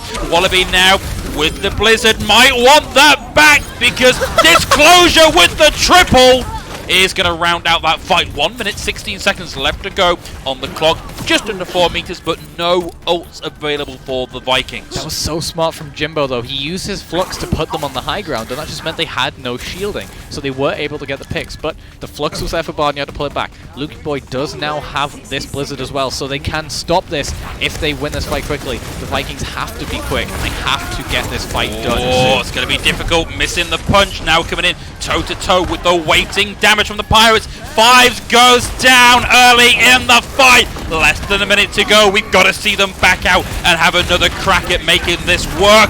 But the chase is on. I don't want to be you. Takes a lot of damage to back it out. Gonna have that Death Blossom ready to go in the next fight. Vikings will only have the Coalescence to play with. But now the Pirates have so many more ultimates to work with because that fight went on for so long. The Super Charge's going to come out early, and they also have so much sustain as well. Oh, Barnyard finds Wallaby early. I don't want to be you. Will have that Death Blossom. Might not even need it because the Blizzard that came out from Lukey Boy stuffed up everybody except Hogu. And then, of course, there was a Rock and an Orisa ready to deal with Hogu as well. Last second contest coming in from Wallaby on the Tracer. Very hard for 150 HP hero to keep this fight going. The sound barrier used aggressively from Hogu. Mazblade gets the opening pick onto I Don't Want to Be You. Jimbo has the Gravitic Flux and an answering Flux as well. But Barnyard's going to go down. Disclosure's going to find Mazblade once again. Wallaby actually, well, not closing in on that any longer. But look at the kills for Vikings. 3, 4 in the field. 5, swinging their hammer on the Reinhardt, looking for the last second kill. and nothing out of that Death Blossom either. Stunned out of it, but the contest is still gonna keep going on. Bovis with the boot gets rid of I Don't Want to Be You, but the contest is back. Barnyard on the Wrecking Ball, knocked out of it. Vikings in a position to take this in overtime. Out comes the Death Blossom from Massblade, gets rid of Disclosure. Lukey Boy, oh, that's such a shame. A missed time on that pulse bomb from Wallaby, but they are going to complete in overtime. They will have a second go at this if Pirates compete. That was so smart from Massblade as well. He knew that his sound barrier was going to be a bit later than he maybe anticipated when he dropped. So instead of trying to get kills with it, he just looked for the tanks to get that lifesteal going, and he was able to sustain until that sound barrier came through. And once that was on there, they could just push straight in, and it felt like a 6v6 despite being so staggered. Once that Reaper finds your tank line and hooks his, gets his fingernails in there and starts getting that blood out of them, it can be really hard to dislodge that tick of a character. Yeah, he does a little bit like Tracer in a sense, where he's like a fly on the wall, just an annoyance. Although he's a very venomous. It's a 6-foot black fly. Yeah, more like a mosquito maybe. Well, maybe.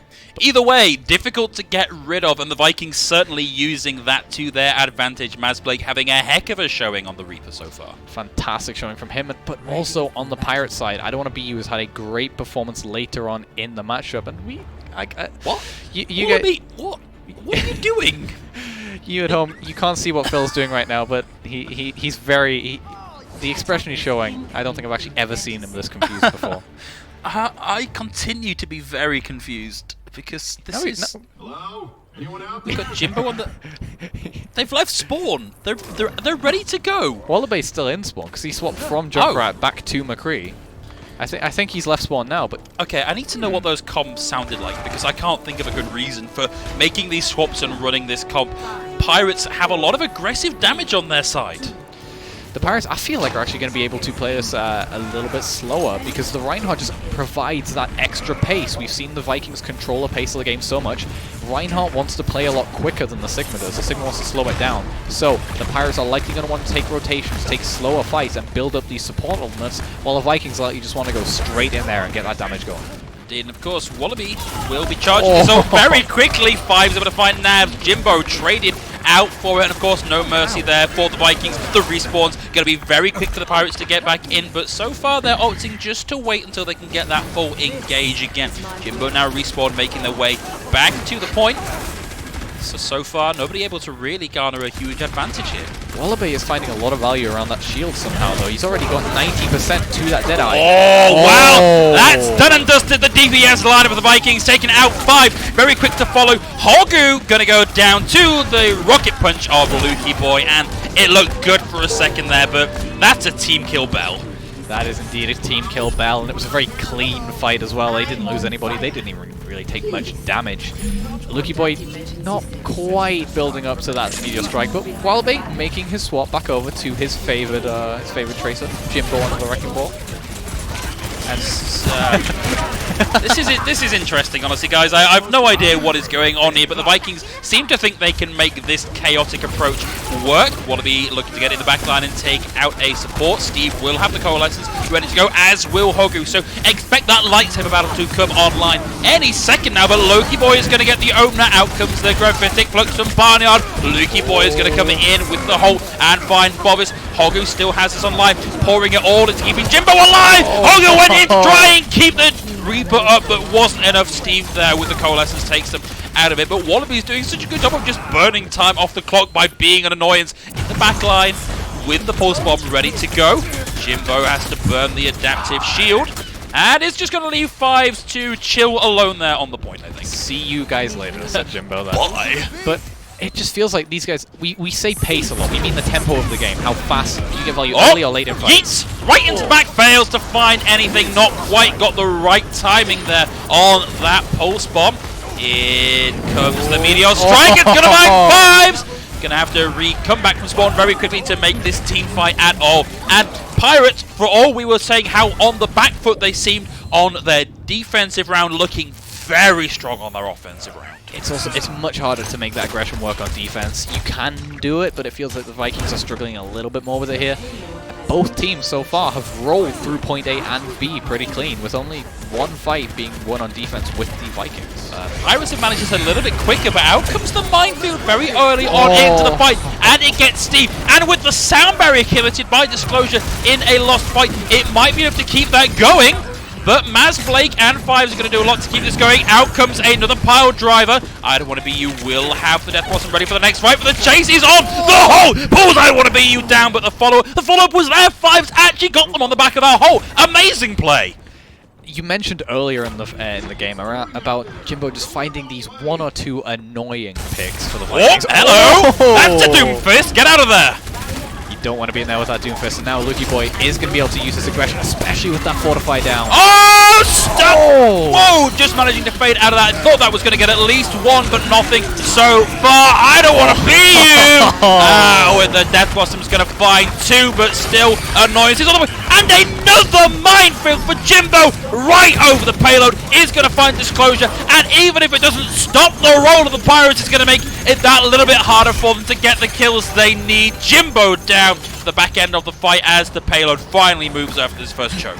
But the Pirates have such a high time bank, as the Vikings did, but that first fight was so hard for the Vikings to win. The Pirates have won it fairly cleanly, and they still have ultimates on the board. The Vikings have an advantage here with the extra sound barrier and Death Blossom, but there are tools on the table. Early super Whoa! Maz Blake with a 5k that nobody saw coming, with a little bit of a helping hand there from the supercharger of Fives. A great play, but it means that there is no extra ult charge available for the Vikings to reset now. And they needed that as well. Of course, we talk about the supercharger being almost like an economic reset.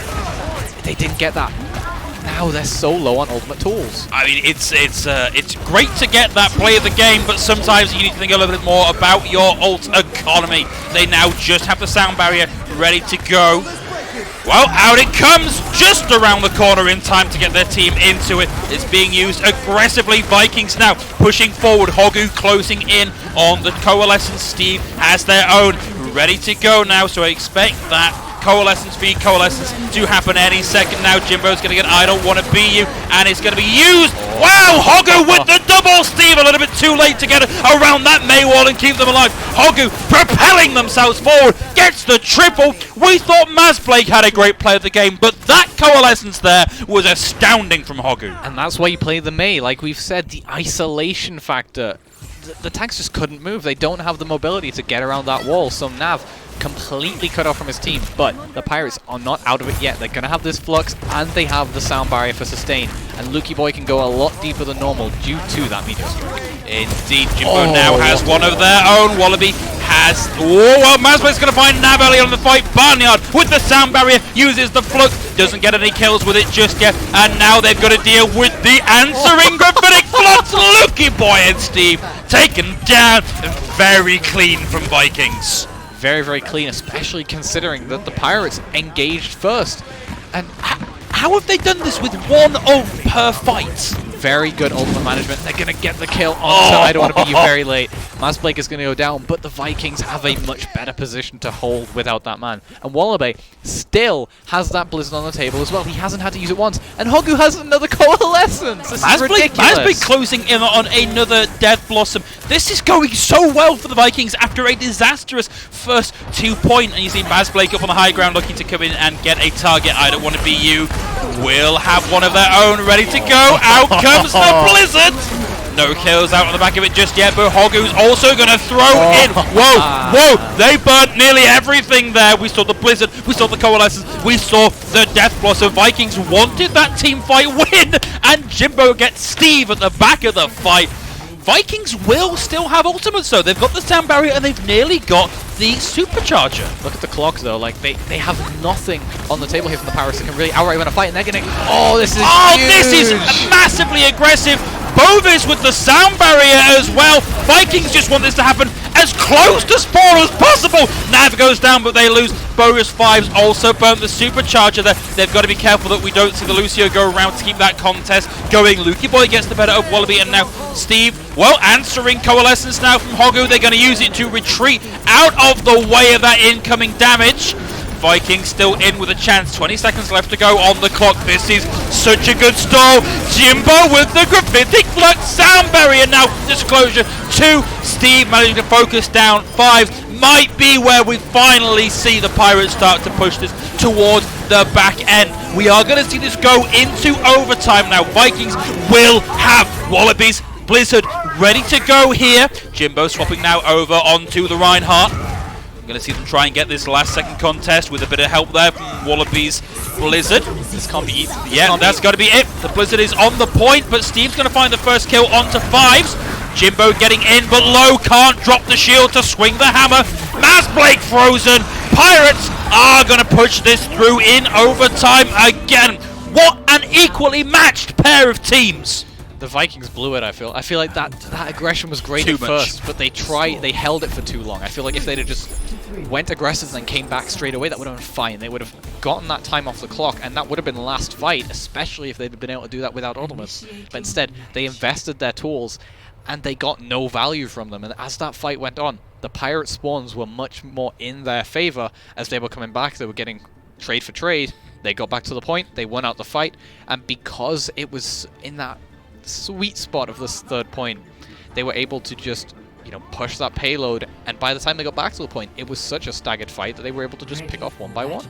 Indeed, but as we come into our second round on Hollywood, we're going to be seeing Pirates taking up the defense here. Vikings, they tried to run something similar to what they've currently got selected on their attack run, and it quickly changed when they realized that wasn't going to work. So Pirates, I think, have made the correct read here. I think they know that this can work. Oh, well, do you know what? They've gone back and swapped. I actually like this. Yeah. I really like this. They know that they have to just burn time off the clock, and this Bastion really forces them to make those rotations that they don't have the time to make. We saw it on the previous series, where the only reason they were able to break apart that Bastion is because they maybe played it slightly incorrectly and tried to make a rotation themselves. And I really like this from Wallaby now as well. Well, we need to see whether this is an initial scout or whether this is just such a good read that we're going to see the hack come in onto the Bastion and force out the... well, yeah, Wallaby getting in, scouting certainly. Yeah, wants the swap back. Coming in on the May, which is great. Buys them a lot of space here. Masblake, what is going on? Make a pick. Masblake gonna also go for this Reaper as well. And this is what they ran to break it, I think, aside from Jimbo being on this this Sigma. Nice quick rotation around to the back. Have to see Pirates making answering rotations so they can pile in that damage. In we go. They're going to play up close and personal. The wall comes out to wall off the Bastion. They need... Well, they're about to get a tick for free, basically, by playing underneath where the Bastion can actually get in. That's going to secure them at least one tick. Big anti-nade coming out. And it looked like Nav did not know that Jimbo was behind them. I don't want to be you still on the high ground, though. Pretty much uncontested. Alone, but they've managed to grind this out. Overtime is alive now for the Vikings. They've only managed to secure one tick. So a very good defense here from the Vikings could see them take this map, but the Pirates don't have to do much. The Pirates now have that dedicated wing condition as well, so they know exactly what they need to do to take this third map and put themselves in match point. But one crucial mistake we saw there was Nav did isolate himself, so that could well be a point where the Vikings can start to think this tank line is really falling into situations where they're separated from their team a lot. We saw it in Paris with Barnyard, and now we're seeing it with Nav. So they need to fix that on the side of the Pirates, and the Vikings need to, you know, identify that is happening consistently, and maybe see it as a form of win condition. Speaking to some people in the community, the idea that this approach where you win by capitalizing on your opponent's mistakes has somewhat fallen out of favor. Vikings showing us that they know exactly how to capitalize on an opponent's mistakes and really drag an advantage out of it. Especially when you're fighting an uphill battle, even if the SR difference between these two teams is not very high, we have spoken about this already, when you are the quote-unquote underdog, it is actually a lot easier usually to try and isolate mistakes rather than take that head-on battle, which you likely won't win out, especially if the gap is a lot larger than we're seeing between these two teams. You can't see the fact that you put the air quotes around air quotes, but you did such a good job of enunciating those air quotes that I felt like I could hear them in place. I don't want to be you also in the Sombra, so maybe similar to Wallaby trying to scout it out. But I don't think these teams have time to scout it, especially No, if they're I going to play think these that was a comps. mistake for the Vikings. They burned 20 seconds off their time just by making swaps and doing scouting. I don't want to be you. Will, of course, do the early scout and come back in on the Reaper. So we've got the mirror matchup coming up. And, well, wouldn't want to say how this is going to go. 36 seconds left to go on the clock now. Pirates still looking for an opening. Going to see Wallaby take a little bit of a dangerous position there. Jimbo takes a lot of damage, gets a lot of that back with the kinetic grasp. Wall out from Lukey Boy. Wallaby currently ahead in ult charge. I don't want to be you. In line of fire for Hogu's Coalescence. A big wall, but an even bigger answer stops that happening. Steve now has the second Coalescence, and it's going to be Fives going down. Bomb is taken out very quickly. Wow, that's it. Done and dusted. Ring that bell. There is no coming back from a team fight like that. It feels like this meta right now is just a game of chicken. You see that the Vikings had the advantage first. They pressed the go button before the Pirates. The Pirates just had an answer for it. They backed off and they re-engaged when the Vikings had no tools on the table. So very well played from the Pirates. And Disclosure's doing a good job of matching Bovis on that Reddit Lucio role. We maybe need to organise a Reddit Lucio 1v1 between these players after the broadcast. And I think we're going to see, this is the combo with the supercharger, which I thought was, it was overkill, but that's a freshness moment if ever I saw one. And the important thing to mention is that actually set them up more for the loss, I would say, because that really damaged their ult economy. So in a sense, a lot of teams I've seen in the past, when they try to reset, if there's a big ultimate on the table, they will say die to that ultimate. Because if you don't die to it, you're giving ult charge to other heroes, whereas if you die to that ultimate, no ult charge given. And it really does put the enemy team in that bad position economically, even if you get that big team kill. And I think that for me, the mistake there was Five's use of the supercharger. The Death Blossom itself is already enough damage to kill most heroes in the game fairly handily. Yeah. With the fact that there is, of course, fire coming in from other directions, by not using that supercharger to help the rest of your team generate ults for the next team fight, it feels like a waste to me. I feel like if they had have kept it, they could have even used the next fight to build those ultimates, because, of course, 50% damage increase, a lot more ult charge is going to come to your team. Instead, they use it, they lose it. It's unfortunate. Still, we have at least one more map to go. We are now at match point, 2-1 to the Pirates, waiting to get them ready, loaded into the next map. So, Vikings have to win this next one to take us to, I think, the first game 5 of the group stage? I can't recall. I can't think of another group 5 we've had, map 5 we've had. So, the caliber of these players and the evenness of these two teams, I think, is honestly a really, really great thing to watch. I feel like throughout at least the broadcasts we've done, I don't think we've even casted a non-4-0 yet. We need to ask our producers to maybe go back and scour the records on that. I may be missing one or two, but I feel like this is definitely the closest game we've casted absolutely. So far. It's been a real pleasure to cast. Real honestly. treat. We just had confirmation this is the first non-4-0 that we've had on broadcast this season. Finally, the 4 Overwatch curse has been broken. 3-1 for Watch. 3-1 for Watch. Doesn't have quite the same ring to it, does it? Nah, not quite. So we've got at least one more map left. Look into your crystal ball. What do we think? What do we think is going to happen in this next one? Who's going to take this? Well, I would love to see more Bastion. We are heading to Escort. True. Escort, of course, the originator of the Bastion pirate ships. Yep. I feel like the Bastion matchup is more often than not going to the Vikings, though. I feel like that's where we've seen the Vikings really take advantage of a weakness, is the fact that they've been able to deal with Bastion a lot better than the Pirates and throw it at the Pirates better than the Pirates have been able to throw at the Vikings. Yeah, I think that's true, and I think conversely, despite the excellent play of the game we just saw from Mazblake, I feel like I Don't Want to Be You has a more consistent Reaper. We're seeing real peaks in performance from Mazblake, but a much higher overall consistent level. So I almost feel like this is one of these matchups that is almost won in spawn, based on who's going to be running, who makes the correct read about what's going to be run at them, and who makes the appropriate counterpick. I do agree with that consistency comment. Where you see Mazblake, he has these massive peaks where he's coming up with 2 kills, 3 kills every fight.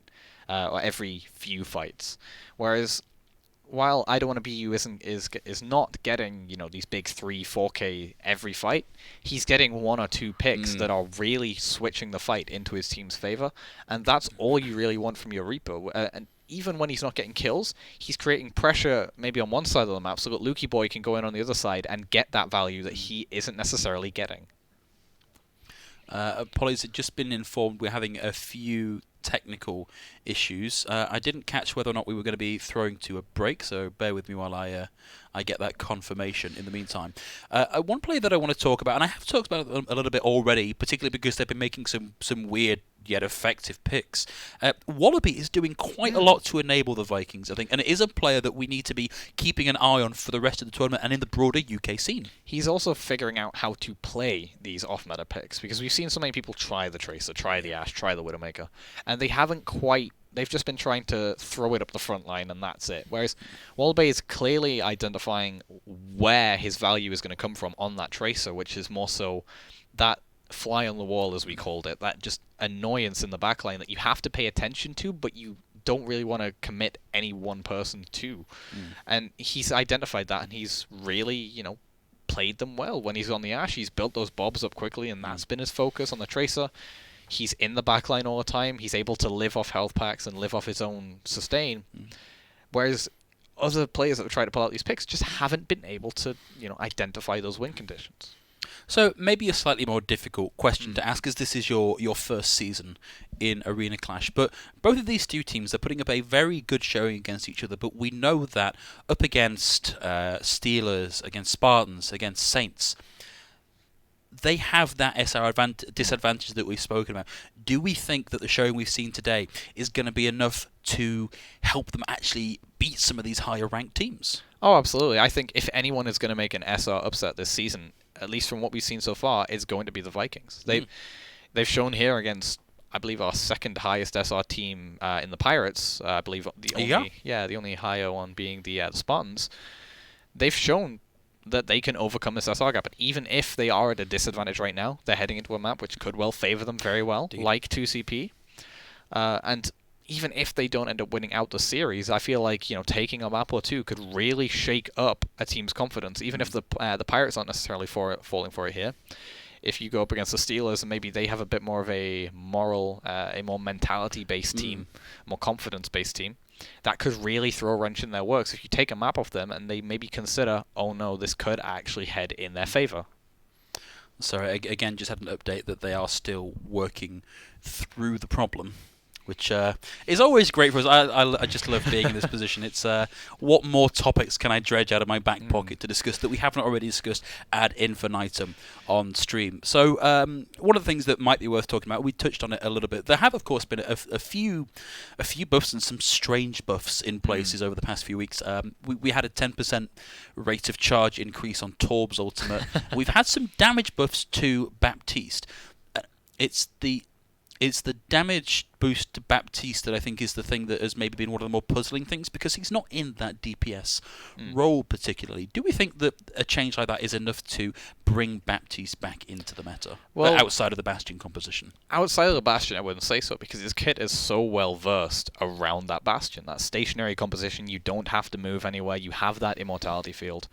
But I do feel that, especially if you're running a Bastion against the likes of Afar, which we did see in that matchup, and I believe it was Steve that brought out a lot more damage on that Baptiste as well, and that's what it was. It wasn't necessarily actual damage output; it was the spread, which means that it's going to be a lot more accurate to where you're aiming, and that's going to make it a lot easier to deal with those targets at longer range, especially the ones like the Far, because Baptiste, in his own right, does put out a lot of damage if you can hit his shots. Well, I think it's if you are in effective range, the magazine that Baptiste has is enough to break an Orisa shield. I didn't know that. Well, yeah, I watch your Overwatch videos. I can't pretend that I've gone away and done this research myself and found that out. Maybe a slightly more difficult thing to talk about. 10% rate of charge to Torb Ultimate. Who was asking for that? What impact does that have on the meta? Arena Clash. Arena Clash. Arena Clash. Of course, Arena Clash was asking for that. No, I think what Arena Clash would like is more buffs to the Torb hammer, because if there's one thing we've seen over the course of Arena Clash, it's people desperately looking for those hammer kills, especially if they know they're up against a lower SR team, and then the Torb hammer comes out incredibly quickly. Yeah, I have a flashback to a few weeks ago. I can't quite remember exactly who it was, but it was a very tight fight going on, and you just see a Torbjorn on the backline hammering an Ana. So I can think back to last season's Arena Clash finals. A player sadly no longer with us, having moved away from the arena, Kotanks, making a point of repeatedly playing that Torbjorn, just looking for those hammer kills. You know that there are players here that just want whatever the award that's given for most hammer kills over the course. In fact, maybe we ought to talk to our TO about getting an award for most hammer kills over the course of the season. I think we just give tournament MVP to the player with the most hammer kills. Yeah. I feel like that should be how we do it. Well, we'll talk to the TO. But I think we're getting word from our producer that maybe we're ready to go again.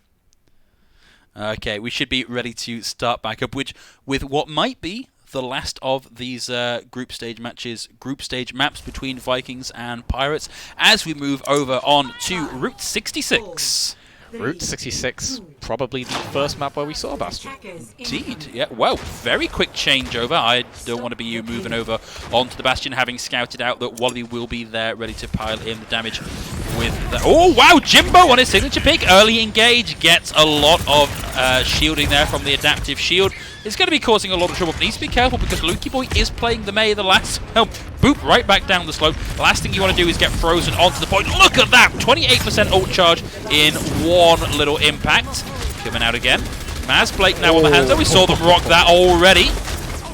Pirates still moving the payload, but for now, ult charge definitely working out in favor of Vikings. We're going to see that minefield happen very quickly, although Lukey Boy with the double is going to find Hogu and Wallaby. Wallaby gets brought back in, but main healer now down, relying on the Mercy is going to be very difficult unless the kills start to come through. I don't want to be you is going to get fives as well. Vikings start to fall apart. And this is finally where you start to see this composition. Oh, Jimbo! Trapped and body blocked. He gets out! Somehow he gets out! Amazing! I feel like that is just a lack of commitment to kill him, and now he's going to be in the backline causing a lot of problems. Wow, Bob from Wallaby as well. We saw the rock come out, but a lot of damage thrown in. And now the minefield, the initiation, knocks them all up into the air. No kills from it just yet. Disclosure with the sound barrier is going to mitigate a lot of damage. It looks like the mines might not have deployed in quite the right place. Wallaby gets brought back into fight, but that's just going to be ult charge fed back over into them. Wallaby gets one. Jimbo still stalling out the point. Mines just about ready to fade. Jimbo already halfway towards getting that ult again, going to get frozen up.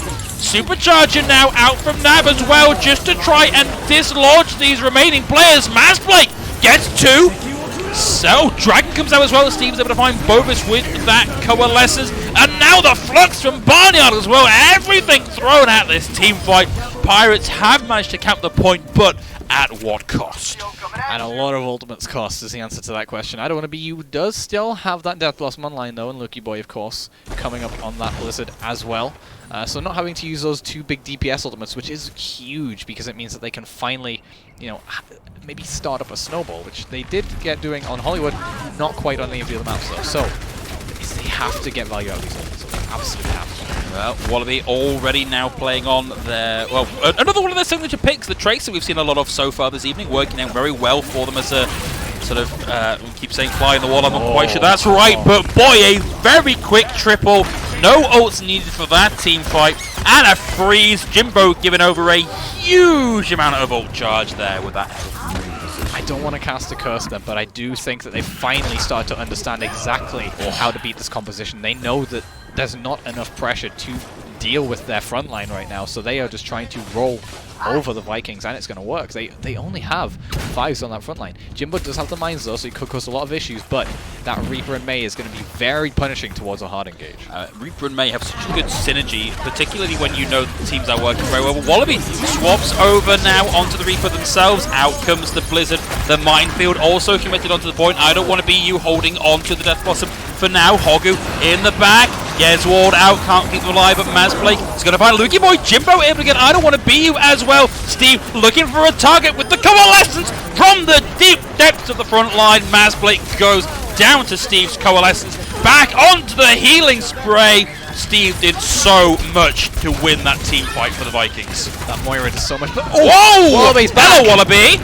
Managing to find Nav is at the very least going to buy a lot of time here. The recontest is going to come back in, but Bovis taken out by Disclosure. Wallaby trading again for Steve, featuring so heavily in that kill feed.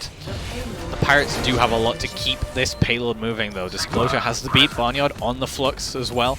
Nav has the supercharger as well to keep his team putting out that extra damage. The Vikings don't really have much at all aside from this Dragon Strike, but Jimbo had been doing such a good job on that Wrecking Ball, just causing issues without hard committing.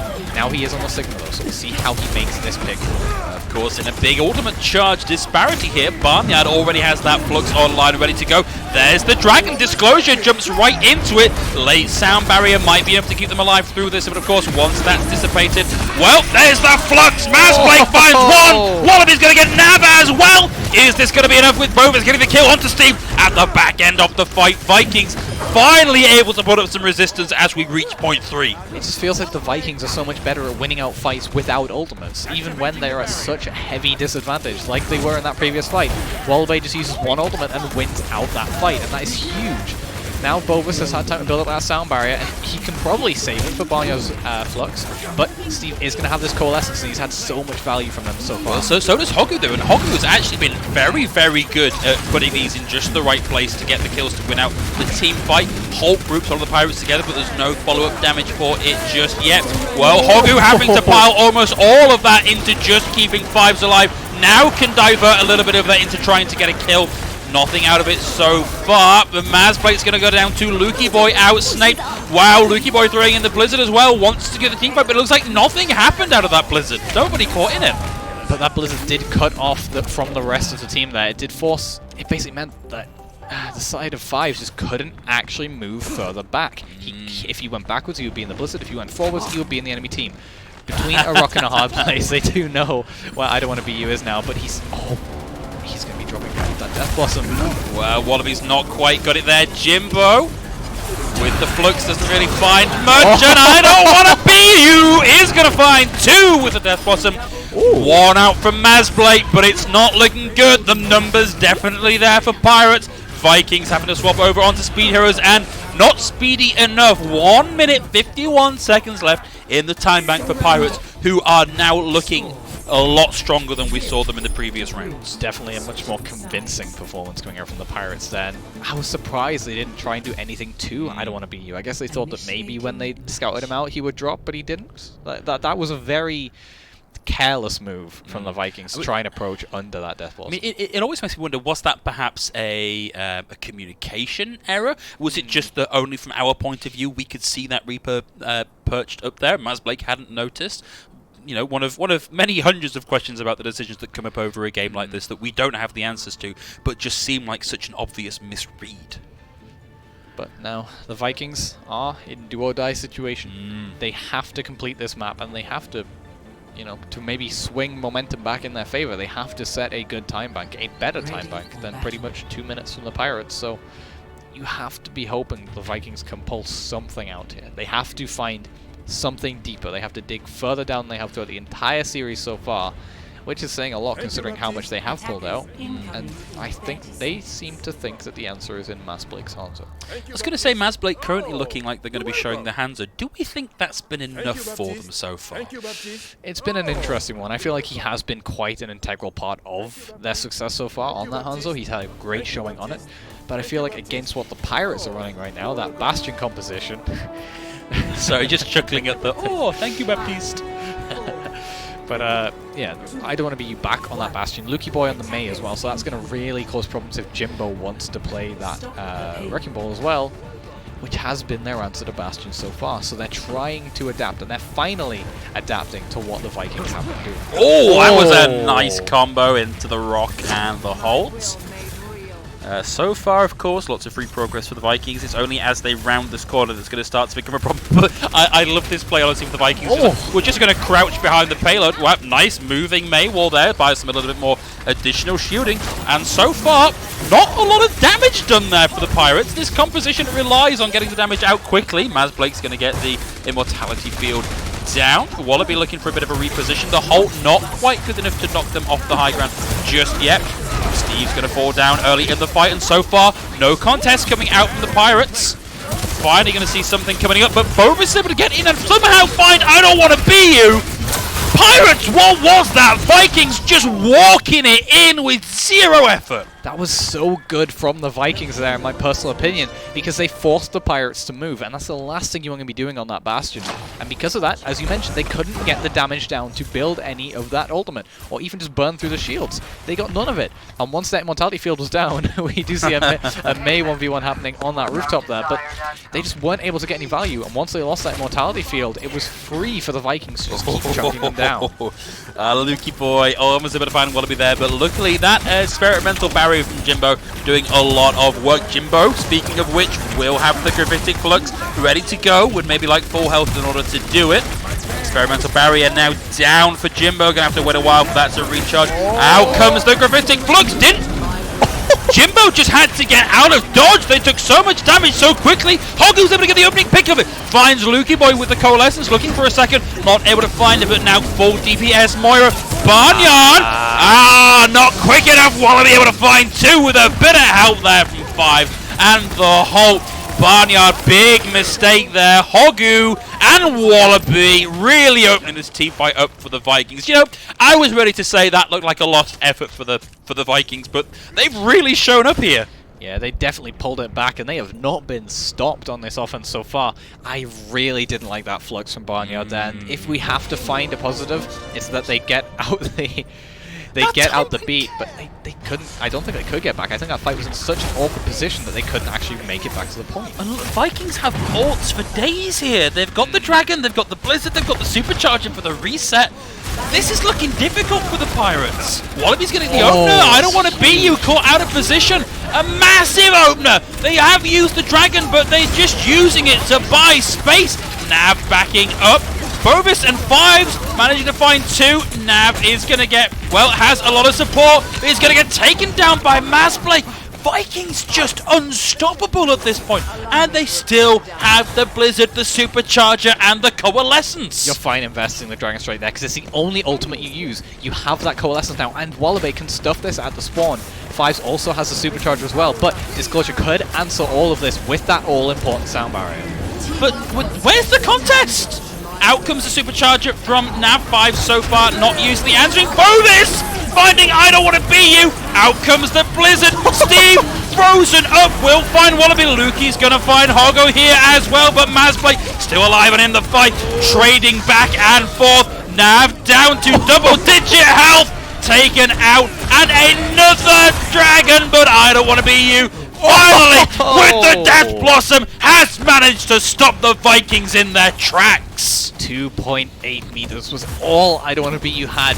Wallaby trying to get back. I'm not sure about this from Wallaby, but... Wallaby looking for ult, I think. Wallaby looking for charge. Yeah, he's trying to just maybe get a little bit of poke damage in. Gotta run. Barely falls. Doesn't quite fall, though. You could just see that May Icicle hit where he was going to be. Yeah, you could see the future there with that one. Well, Barnyard going to be coming up on this Gravitic Flux. No answering barrier there for the Vikings just yet. And Steve on DPS Moira duty. I don't want to be you. Playing very conservatively at the minute. Has been caught out before. Maybe learning from some mistakes here. 5s look like they were about to be caught out there, but aggression now coming in from the Vikings as they start to press in. Steve with the Coalescence and Barnyard with the Gravitic Flux. 5 takes a lot of damage, but so far nothing from either of those ultimates. Answering ultimate now out from Hogu. A single pick here could be what turns this in from the back line. The 3-point fadeaway. Disclosure down. Hogu with the Coalescence will find I don't want to be you as well. Jimbo and Wallaby, they get a double. 1 each. This is looking good. It's the Moira down and Bovis with the boop. Is going to find Steve. The Rock and the Arrow going to take Disclosure down. The final few meters tick down and an extra minute on the time bank for the Vikings. We said they had to one-up the Pirates, and they did just that. Yep. They were so convincing up until that final point. And what you mentioned about them just not contesting the point, the Pirates were often enough getting the kills. They just weren't playing the objective. And at the end of the day, in Overwatch, you can get all the kills you want, but if you're not pushing that payload, you're not going to win the game. I feel like I've run out of things to talk about because this has been so... We watched the Pirates run, he went, okay, cool, well, there's no way the Vikings are going to match that, and the Vikings were like, yeah, okay, hold my beer, and just sped run that map. That was astonishing, honestly. And we had doubts about Jimbo Sigma as well. He pulls that That's out. pretty He pulls good. out a very, very strong performance on that Sigma as well. I feel like right now the difference is the value they're getting out of their DPS picks. The Pirates are playing it very, very clean cut. They're playing it exactly how you're supposed, well, quote unquote, supposed to play it. Whereas the Vikings are playing a little bit experimental with it, and I guess that is very fitting considering Sigma on their composition as well. But they're playing it so differently. They're trying to, you know, catch out the Pirates. And So here's what I'm wondering. Vikings kind of have a range advantage here with the Hanzo and the Mei. I feel like I Don't Want to Be You is struggling to close the distance because of those range threats, and so not getting the value that they need. I mean, the initial counter we saw to Reaper way back when he was more of just a nice icicle from Lukey Boy as well. Lukey Boy. Oh, from Wallaby, should I say. Yeah, sorry, Lukey Boy got to be swung over onto the Doomfist. Thinks they might be able to get a little bit more done. Wallaby's getting chased. Disclosure looking for a bit more value. Wallaby's definitely in trouble. Hasn't been at full health for a little while now. Pirates starting to round the corner. No ults anywhere near being on board just yet. Hogu gets the opener. Disclosure is now down. Need to see some follow-up, maybe aggression starting to come out from the Vikings as they try and capitalize on that. I Don't Want to Be You has to raid form to get out of it. Now 1 minute 10 seconds left to go on the clock. Pirates still have some time. They need to play this smart if they want to get it done. Very well placed from the Pirates, so they knew they weren't going to win that without Disclosure, without their mobility, so they just back off. And the Barnyard is so low! Wow. Steve is going to have the first coalescence here. Might need to use it just to keep his team alive. But Wallaby with the Blizzard very early on in the fight doesn't catch Steve, but that coalescence just not going to be enough. Nav's going to find fives here, and with the respawns in favor of the Pirates, maybe this is the advantage they need. Nav able to get out. Bovis looking for the kill. Not quite able to find it, but wow. Oh, maybe we'll get a boop. No, not going to find it. Hogu now has an ultimate of their own. Barnyard going to be coming back in on the Wrecking Ball.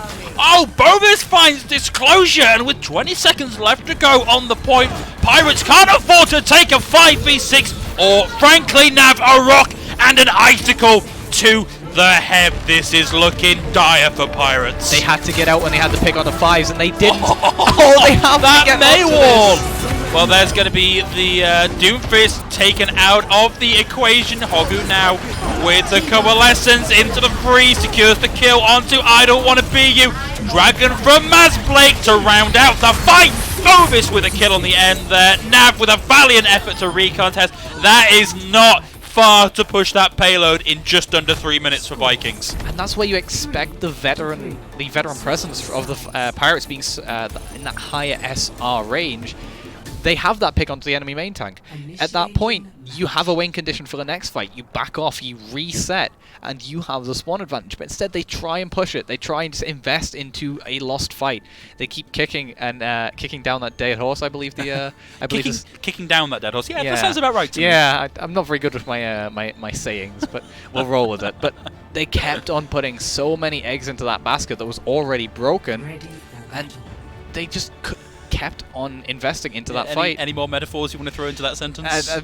I'm running out of things to say, so I'm just gonna hand it back over. But they needed to do something there, and they just couldn't do it. Okay, but Pirates, if they were going to stall this out, this is how they were going to do it. I think the Bastion bunker, the additional damage angles coming out from Lukey Boy on the Farret feels to be like a smart read. I'm not sure though, because if we think back to their first defense, they got absolutely rolled on that Bastion They did just move right past it, but they didn't have a Lukey Boy on the Farret to give them the additional angle control. They were, of course, running the Mei instead there, which actually I would have preferred considering the Vikings' usual strategy. But now that we know they're probably going to opt more for the Sigma here, I like this from Lukey Boy. I agree with you there, but he is going to have to be careful because, of course, we have seen Mazblake hit some pretty impressive shots throughout the series so far. Of course, you've only got to hit 2 headshots. Wants to get the Pharaoh, and then wants to get them once they've been rezzed by the Mercy. I Don't Want to Be You is playing on the low ground here. Dangerous tactic, ladder favoured. It's already a long way towards getting that in. Lukey Boy finds Bovis as well. I already think I was quite justified in saying that. Oh, the wall out from Wallaby stopped that rock connecting as well. Still not going to get this far. A couple of ultimates on the board is enough to knock this composition out, though. Yeah, they do have the time as well. They have that extra minute or so. Oh, Hogu got dissolved there. Jimbo wants to go and flank and try and take out Lukey Boy, but Lukey Boy smart enough to get out of the way. Nothing doing so far. Seems a little bit of a stalemate. Vikings unsure of how they want to take this fight. So low. Yeah, Wallaby took a lot of damage. Has to use the ice block to get in. Nice use of the Halt there. Gonna secure the kill onto 5 thanks to I Don't Want to Be You. And ult's slow to charge here for the Vikings. Hogu is about to get his online, but Jimbo only at a quarter. Barnyard nearly has his ready to go. Barnyard is sitting on it ready, but Lukey Boy is putting out so much pressure. They need to find an answer for him before they can even think of anything else. They've been so good at comboing these rockets with the pulls, and although the Vikings are slowly getting these ultimates online, the Pirates have so much more to work with. Oh! Indeed, and Lukey Boy is just free firing at spawn. Nobody is doing anything or enough about Lukey Boy to secure this win here, and they've got the barrage, and they've not really got anything to answer it. Bovis nowhere near that beat, and you do see 5 still on this Orisa. At this point, I would really think a more mobile composition would have been so good, but it's too late now with less than a minute on the clock. Look, I think they're banking on getting something big out of this Blizzard. We've got just under a minute left to go, and it's going to be Blizzard versus Barrage. Gravitic Flux is going to get rid of 5s. The Blizzard thrown in. Hogu is going to get the Amplificator, the Immortality Field down. Lukey Boy able to find 1, able to find 2 here. Jimbo's going to find Lukey Boy. Now, the defensive setup for the Pirates has been kind of muted here, although the res is there to get I Don't Want to Be You back. So they are now only missing Lukey Boy, and they've only got the Dragon Strike ready to go. I feel like they were putting all their eggs into a broken basket, as we've already said so many times, but they have to get something out of Wallaby right now. He's trying to Lukey I Boy. like it. It's a nice thought. Out comes the Supercharger from Nav. Wallaby has to retreat, and that's it. How do you come back from that? Maz Blake is going to find I Don't Want to Be You. Both of the constructs now down as well. But it needs to be a heroic showing from what is left of the Vikings. Lukey Boy able to get up close enough to Jimbo to get that melee kill. And Pirates, they've almost done the impossible. If they can get these Storm picks back off the point, they have won this. And I Don't Want to Be You is going to come with the configuration tank form to take out 5. Pirates look like there was stuff in. They pulled off the miraculous defense here. Especially considering the position of that payload as well. Oh, Jimbo, such a good try. Wow, what a showing from the Pirates. That was so nearly taking us to a map 5. The Vikings, so close, but I feel like they had the wrong approach. They felt like, if it ain't broke, don't fix it, but as soon as they start to lose those fights, they don't get the ultimates online quick enough. They needed to be making those swaps, even just for something like dive, even something more mobile, and they weren't ready for it. And although we mentioned a lot about the Pirates not being able to adapt, in this scenario, it was the kings of adapting of this series so far, the Vikings, that failed to do so. I feel like what they were hoping for was they could get some sort of big combo, you know, get the Blizzard, get the Dragon Strike, get the Flux, sort of mash them together, and you get a win on the back of that. And it just never materialized. I think the key thing there was Wallaby used that Blizzard on the back of an already lost team fight, thinking they could clutch it out, and then they didn't have it to play with, rather than just going for the reset to come back in. And it's things like that that can cost you these series. They pressed the go button way too late there. I feel like if they'd have maybe had those ultimates, or even just had that aggression one fight earlier, or even even just half a fight earlier, even just half a minute earlier, they would have had such a better chance of getting those ultimates out early than having a fight where they have nothing on the board to counter what you can do.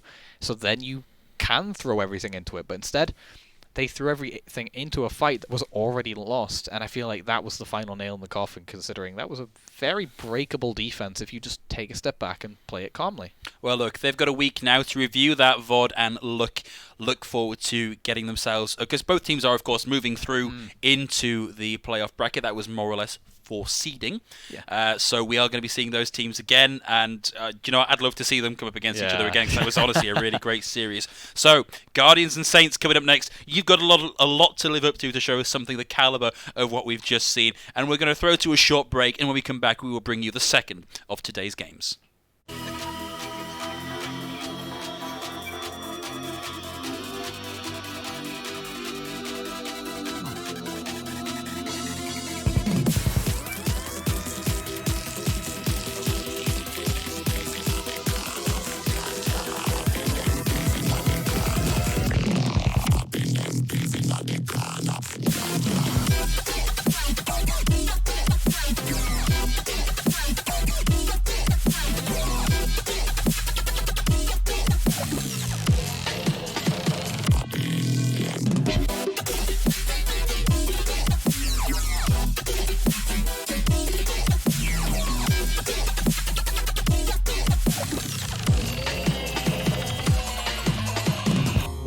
of the night, evil creatures made of light.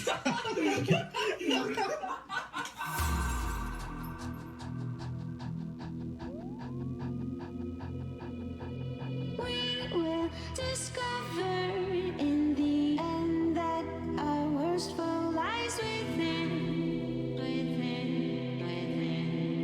Our worst foe lies within.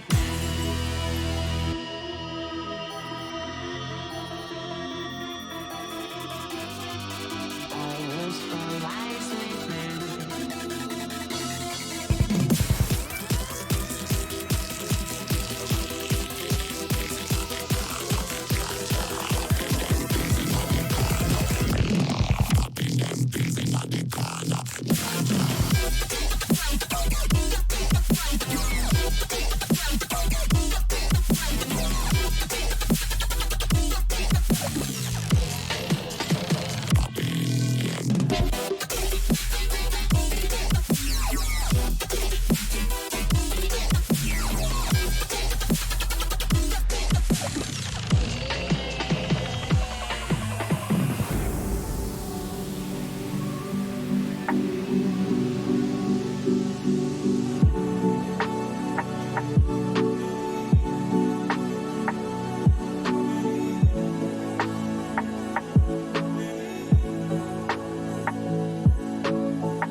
Well, Yokai, here it is. It's the last of our group stage matches, and it should be another good one. Two very highly ranked teams looking to both graduate out of groups and into the playoffs.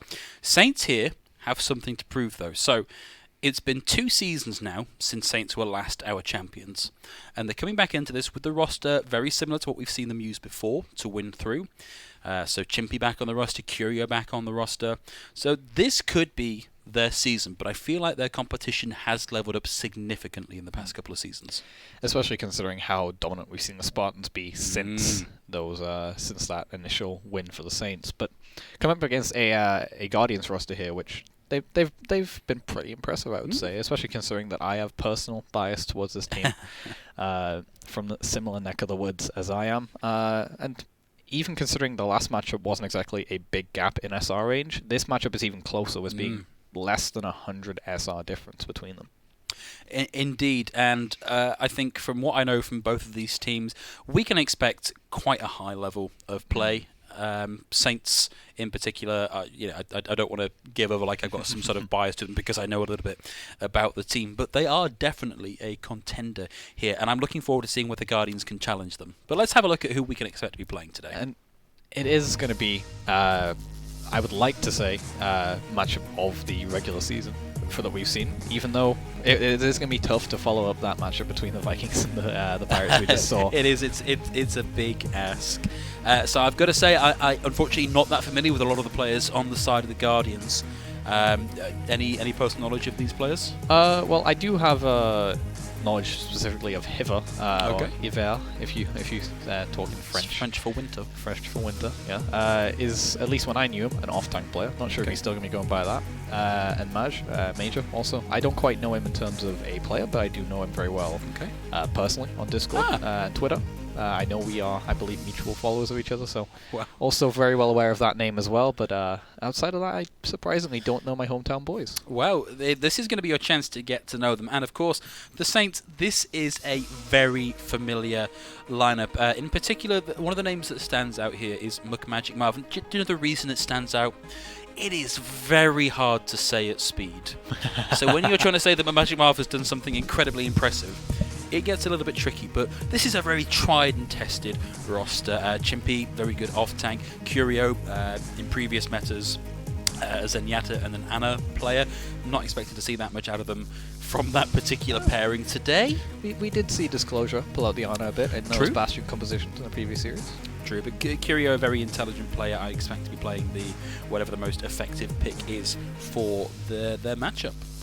Definitely, although what you mentioned about McMagic. There we go. See, I told you. Is such as the life of a play-by-play caster, I guess. Indeed. So if I occasionally slip into just calling McMagic Marv, then I hope you'll all find it in your hearts to forgive me. So I'm hoping we should be ready to move into our first map, our control map, very shortly.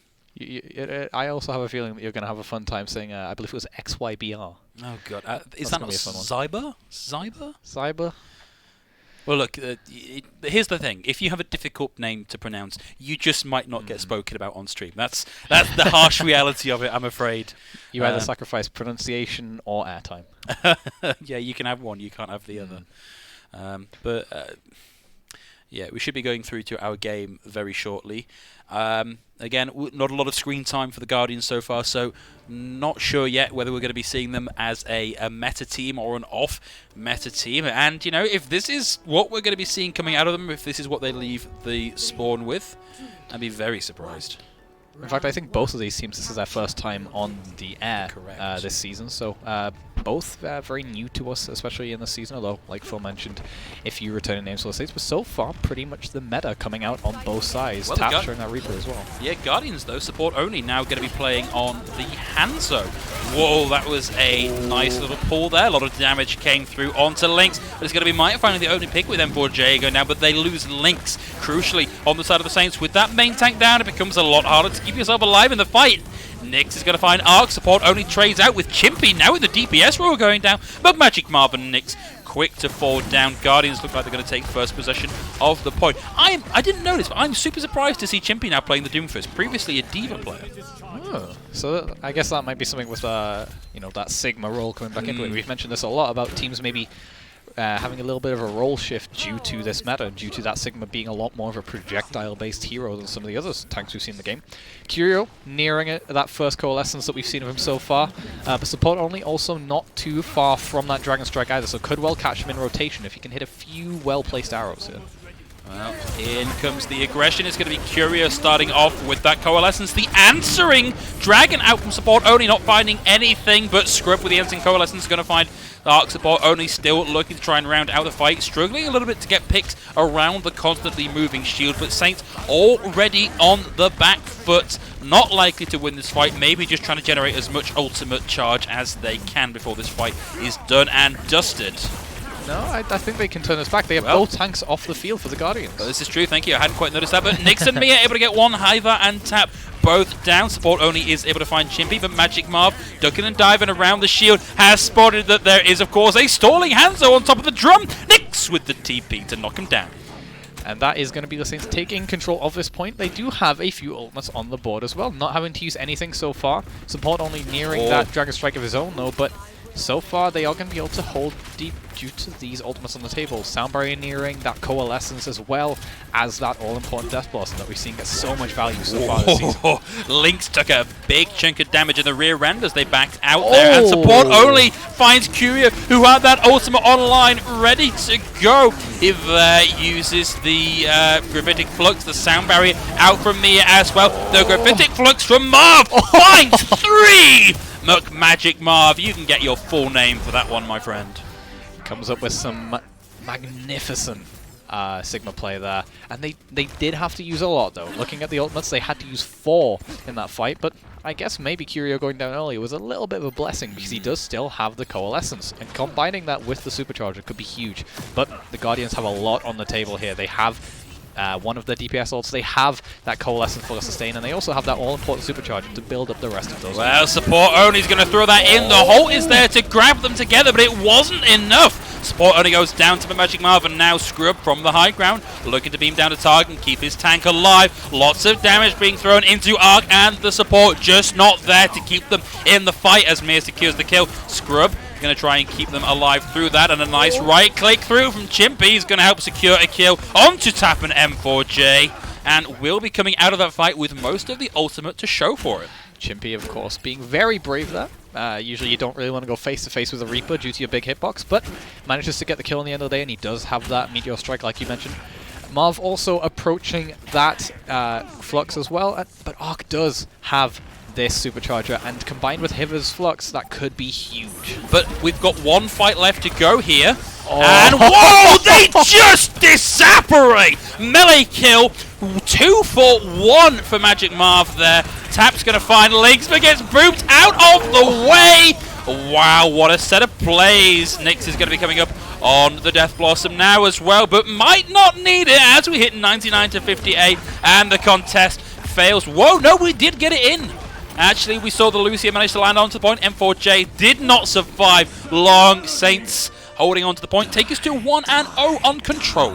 It does feel like the Guardians are just maybe trying to be a bit too aggressive. Like we've said that aggression is a very good thing to have in this game, but there still needs to be a little bit of strategy behind it. Yes, you can just... You mean it's more complicated than running forward and going, ah, and hoping for the best? That is exactly what I mean. The Guardians are just holding their W keys and their mouse ones and hoping they can get the kills. And they can actually make some swaps. Manage going over to that Honor. We did mention that we've seen it a bit in the previous series, but they need to start maybe, you know, thinking about what they do once they get in position, because they're getting into position fine, but it feels like as soon as they get there, they're just a bit stuck like, guys, what are we doing now? They need to plan things out a little bit better. Okay, I'm glad to see support only move off of the Hanzo and onto the Reaper. It's a lot more meta. In fact, we've got the mirror match coming, with the exception, of course, of M4J, who's going to be looking to try and find some value with us. Anti-Naze Curio takes a lot of damage on the approach. Down to 2. No support yet for Curio. Has to wait for that barrier to come in. And that is a big wall as well. But we do see a trade. Nyx able to find support. Only Scrub eventually going to get Curio. Nyx taken down. Guardians on the back of a very good wall coming out from Tap. Secure what looks to be an early team fight win. Chimpy left alone on the point. The man, the lad, eventually going to fall down. That's a... Oh! Whoa! What? How did Lynx manage that? They lose the fight, but that looked like that was just going to be a really cruel stagger onto Chimpy. The Saints are somewhat pulling us back, although the Guardians have taken the point, so I feel like the Saints are going to have to back out now, but Chimpy got a lot more value than he had any right to get there.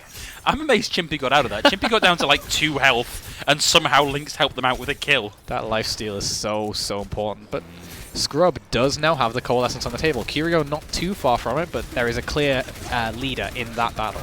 There is big anti-nade, but M4J goes down, and so far nobody really capitalizing on it. Scrub able to get Nyx. Curio with an answering coalescence of their own. Out comes that Blizzard, and you can see here that it is a sphere, not a hemisphere as you might have supposed. That's going to be Guardians continuing with their hold on of the points. And that was a much better fight, but again, we see the disadvantage of running the Honor over the Moira here. The Moira just has that fade ability. If she's jump, she can get that mobility out, whereas the Honor is stationary. So I think the big problem here is that it's a nice wall. Out comes a Flux with the Nano Boost as well. That is not a fight that the Saints are in a position to win. Oh, wow. Great combination. 2 ultimates, fight 1. And that's what the wall does for you. That's why you run the Mei on these tighter corridor points, is because even if 4 or 5 get through, it's not a full 6v6, and you can catch them out so easily. In that situation, they cut off such an integral part of the composition. Even though the Guardians have been winning out these fights, the Saints have been building their ultimates. Except, of course, Samir, who is not anywhere near that sound barrier. Nice wall, big anti-Heaver and support, only able to get 2. Chimpy's going to find support only, but that is the only kill on board. Chimpy with the Death Blossom is going to find Tab here. And Arc goes down as well. Curio with the Coalescence, keeping his team alive with the focus now onto Screw-Up, will be enough to finally allow the Saints to retake control of the points. But they did build up 99% on the side of the Guardians. Yeah. Although they have been playing this very well, I feel like that is the first crack in the armor, if you will, that we've seen so far on this point. They, rather than dropping as a team, they dropped 1 by 1. They were able to get a few picks, but they weren't quite able to stay alive. Now they have to push through these chokes with that Mei, and We're in for a long period of neutral fights here with no ultimates left online, but it is a full-on brawl on the point. Chimpy's going to get the opener there, and now on board with Nyx, looking to find a freeze. Separates out the Orisa, isn't quite able to get the freeze, but Chimpy with the right click able to secure the kill. Heaver goes down as well. Chimpy frozen on the back end of the point. Tap with a parting blow, says so long, mon ami. Jumps off the edge after killing Chimpy. I feel like even though they lost that fight, that was very smart from the Guardians, the way they actually approached. They sent support only with that Wraith form down one avenue and took a completely different avenue with the rest of them, so they got out the Mei wall without any casualties at all. Now it does look like they're going to be approaching from one angle, but they are going to have the Blizzard to maybe, you know, mitigate that pressure that is going to be created by the wall. 2 big space control ults about to come online for Guardians. Only 1 sound barrier available for Mia. So this is the... Wow! Support only is going to find Legs. Out comes the Blizzard from Tap. Might not even have been necessary. The sound barrier out from Mia. Curio with the Coalescence. Dueling Coalescences now. Scrub throwing in their own. Support only and Tap going to come in for the cleanup. DPS lineup for Guardians. Really starting to pull things over. Chimpy with the Hail Mary Death Blossom. Not quite good enough. Control of the point. Flips over. Support only. Body blocking. Magic Marv. A valiant effort. The Wrecking Ball now out from Lynx to try and keep this fight alive that little bit longer. But support only is able to find Nyx. The freeze is on. It was a valiant try from the Saints. But we are going to go to 1-1 on control. You have to point fingers towards the end of that fight at Nyx, because he used that wall in that direction over there. He used that wall so early, before they were even at the choke, expecting to maybe catch somebody while they were pushing through, rather than using it reactively. They didn't have it, and they were able to just walk straight through, wall off the tank line, and get that massive freeze going. And even though he did invest the Blizzard a little bit, Makes me think a little bit of Open Division. There is a team currently playing and doing relatively well in Open Division called We're Wasting Walls. So, he did indeed. Lessons to be learned here, people.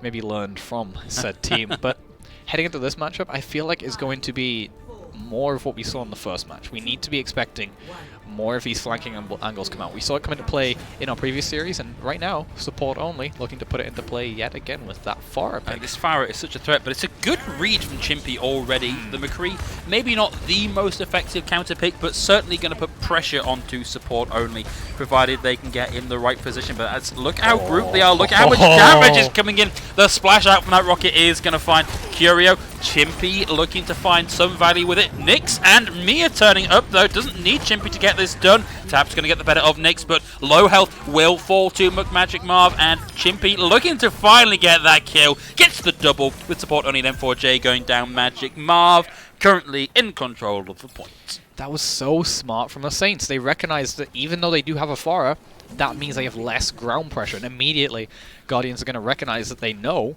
and they're just going to swap back over. This Hanzo wasn't really working on Sanctuary. I don't think they're going to make it work, but Maj showed a very good honor on Mecha Base, so that could be the tipping point. But they recognized they needed to win the ground battle. They just ignored the Pharah, and even though they lost their Moira, they were able to keep putting so much pressure on the front line that the Guardians could just do nothing about it.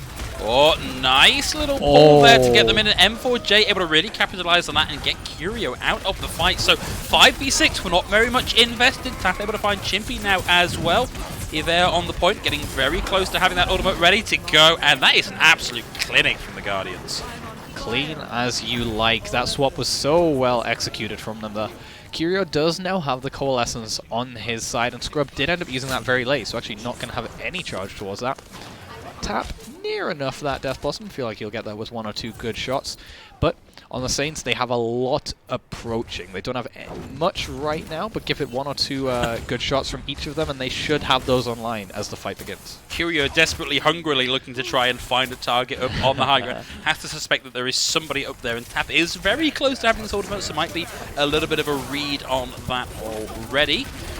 Watch out for a distraction here, because Chimpy will have the high noon ready to go. Nyx is going to get the opener. Tap goes down. Nyx, 2 ultimates thrown in. That's a 1-team fight right there. So we said that was a clinic from the Guardians. Saints, if anything, turn up in even better fashion. I'm not sure about that Death Blossom, though. You're going to really want that back, especially considering the Honor was out of the picture. There was no real threat of any more healing. Like, the Moira is good, but if you don't have your other healer, you're not going to really have that value there. And they have still invested Death Blossom. But they do still have a lot more ultimates to work with now. They have the Flux. They're going to be nearing enough the beat, and they have that Deadeye as well to combo with said Flux. Oh, nice predict on that TP. The high noon! 2 from Chimpy. Both supports down. Chimpy with the triple as well. Tap going down to that beautiful play right in the back line. They weren't even looking for him. Huge play from the two there. Great combination. We've seen the Deadeye is pretty difficult to get kills with, especially with these shields. It's a reload but button, isn't it? It is basically a reload button, but these guys recognize the combination factor there. Tap now has this Death Blossom, and the Guardians actually have 6 ultimates on the table, but they have to get to the point first. Well, it looks like they might just get there in time to recontest, and really the only thing the Saints have to answer this is the sound barrier, and the sheer volume of damage coming out. Magic Marv is going to find 2! Dragon's going to come out from support only, or as I'm coming to think of them, mostly Hanzo. Tap able to get 2, but Nyx is going to find Scrub. Tap desperately trying to keep themselves in this fight, but too much damage coming their way. Saints able to keep that alive and take us to 1-0 in the series. They did get the 2k, but at the end of the day, if you start the fight 2 down, you're not going to have a good chance in that 4v6. That's very unfortunate. In fact, I think do wonder if this is what we're going to see here. Either that or credit for the high noon kills. I believe what it's not going to be that. But I believe what happened there was I believe Lynx pulled off too, and he hit the rock to stun them while they were falling. Ah, I see. Yeah, of course. It's very easy for Sigma to claim that kill credit right at the end, because there is, of course, a little bit of knockback to his primary fire and to the rock and what have you. So maybe not all him, but still. No, it's a team good game. Awareness. It's a team game. Yeah, I guess we'll give that to the Saints as a whole, rather than just one of them. Indeed, yeah. We should have like team-wide plays of the game, maybe. Maybe we'll see that in Overwatch 2. Who knows? Maybe just one of the things they're thinking of implementing. But that does take us to 1-0 in the series for the Saints. But it genuinely felt very close for a lot of that. We talked about how close Vikings Pirates was earlier in the day. This looks like it could be just as hotly contested. I definitely think as well. that control map definitely showed a lot more of what these teams actually want to be playing.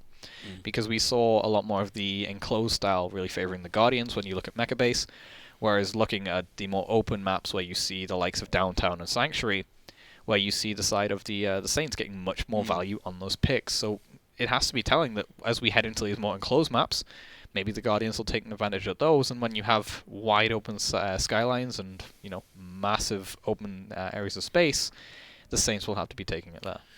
Indeed. Well, just waiting for word from our producer as to where we're heading to next.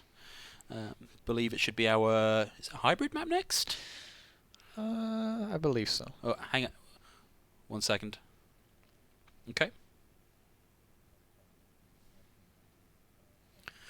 Okay. I've just been informed that, unfortunately, due to a technical error in our recording system, we have unfortunately got to miss a certain portion of this evening's game. So we won't be seeing Paris, and we are in fact going to be coming in halfway through our Hollywood map. So apologies to those of you watching at home. It's circumstances beyond our control. We'll do what we can to make the remainder of the game as interesting for you as we possibly can. What a shame we're missing Paris. I can confirm that Cardiff did indeed win that last one.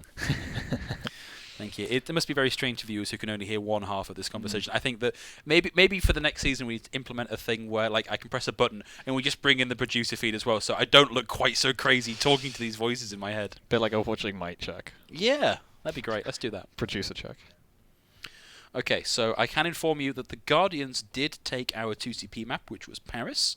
So coming into Hollywood, halfway through, we are 1-1 in the series.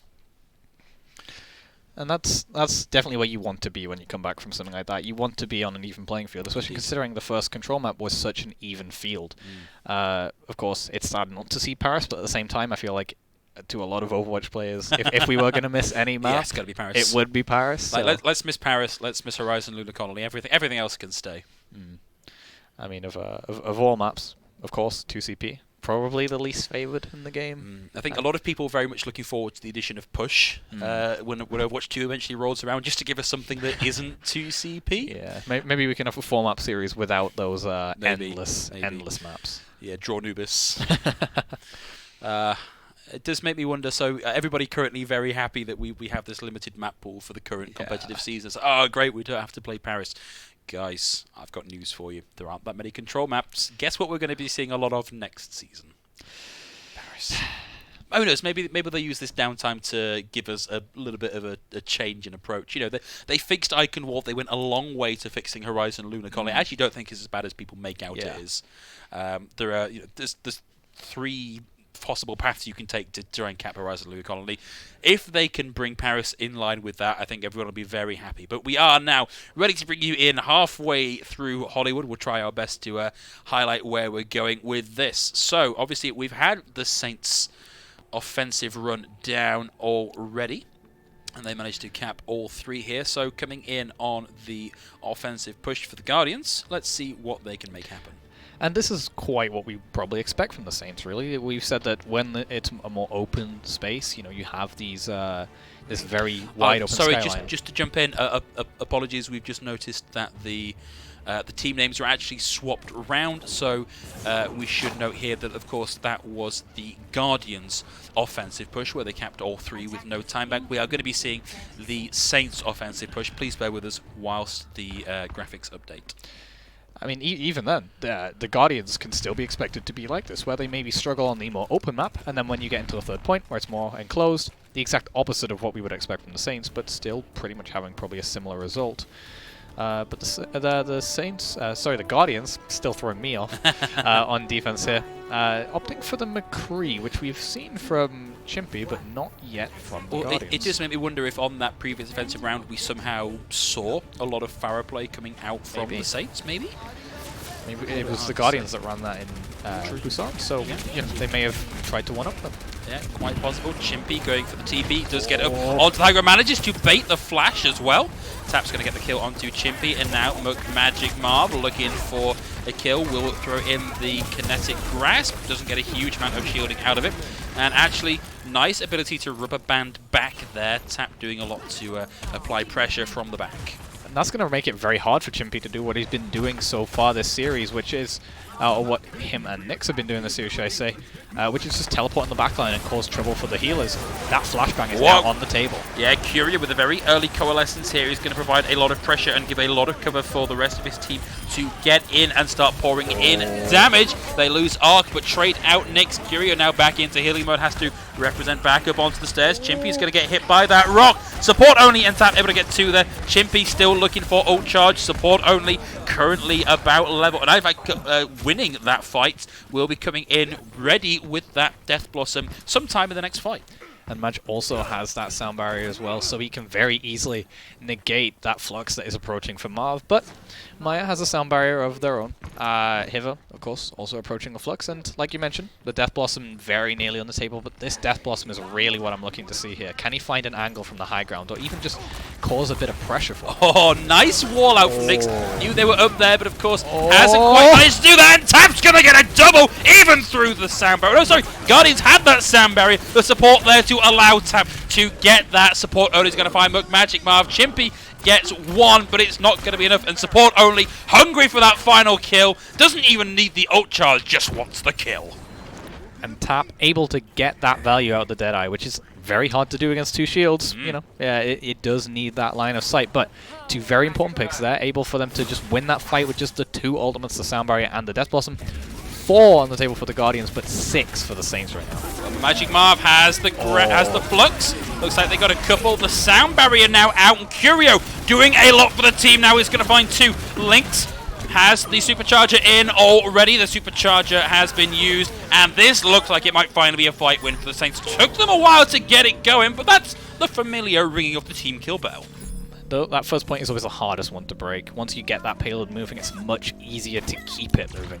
But the Guardians do have some ultimates on the table. They're going to be making swaps as well. Tap over onto the Mei.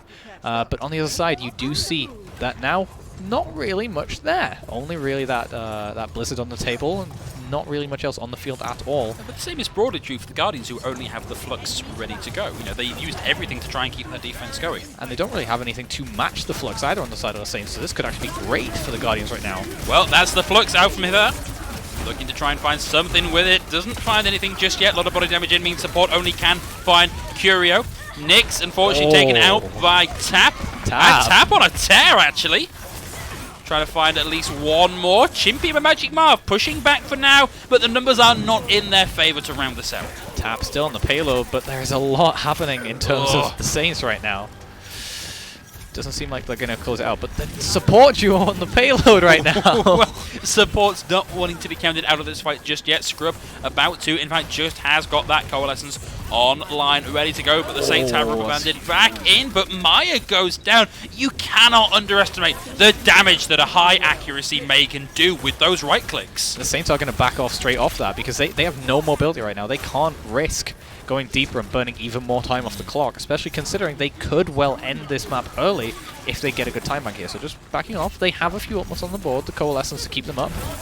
Yeah, we saw how effective Curio's coalescence was last time, but it's an early Blizzard out from Tap, and it is going to freeze up both Maya and Nyx, and that's going to free up everybody else just to farm ult charge, ready for the next fight. And good hold from the Guardians. This is surprising from the Guardians because they don't really have anything of their own on the board. This is going to be great. Oh, big stagger. Great aggression, great stagger coming out, but they still don't really have any ultimates on the board. It just feels like they're investing just enough each time, and because they're investing minimal amounts, they're able to keep, you know, 1 ultimate's coming online, they use that, another one comes online while they're using it. And the Saints do have the ultimate advantage right now, but the Guardians are coming up on some huge ultimates in the next fight. Well, Saints have the advantage coming into this next fight, but it's about whether or not they can get these in the right place. Out comes the Gravitic Flux, but Magimo has to be careful, watching out for support only. And Chimpy! Chimpy's going to get 5 there, right whilst they were all up in the air in the Gravitic Flux. Out comes Chimpy with a Death Blossom to really round that fight out, and that's another team kill bell for the Saints. It feels like we've seen people attempt that combo a lot with the Gravitic Flux, throwing people in the air, and then the Sound Barrier, sorry, not the Sound Barrier, the Death Blossom. That's a very deadly Sound Barrier. Well, the Death Blossom trying to get the damage down, but they do it too early. Whereas that, it was great timing because they were ready. As the damage hit the floor, they had the damage there.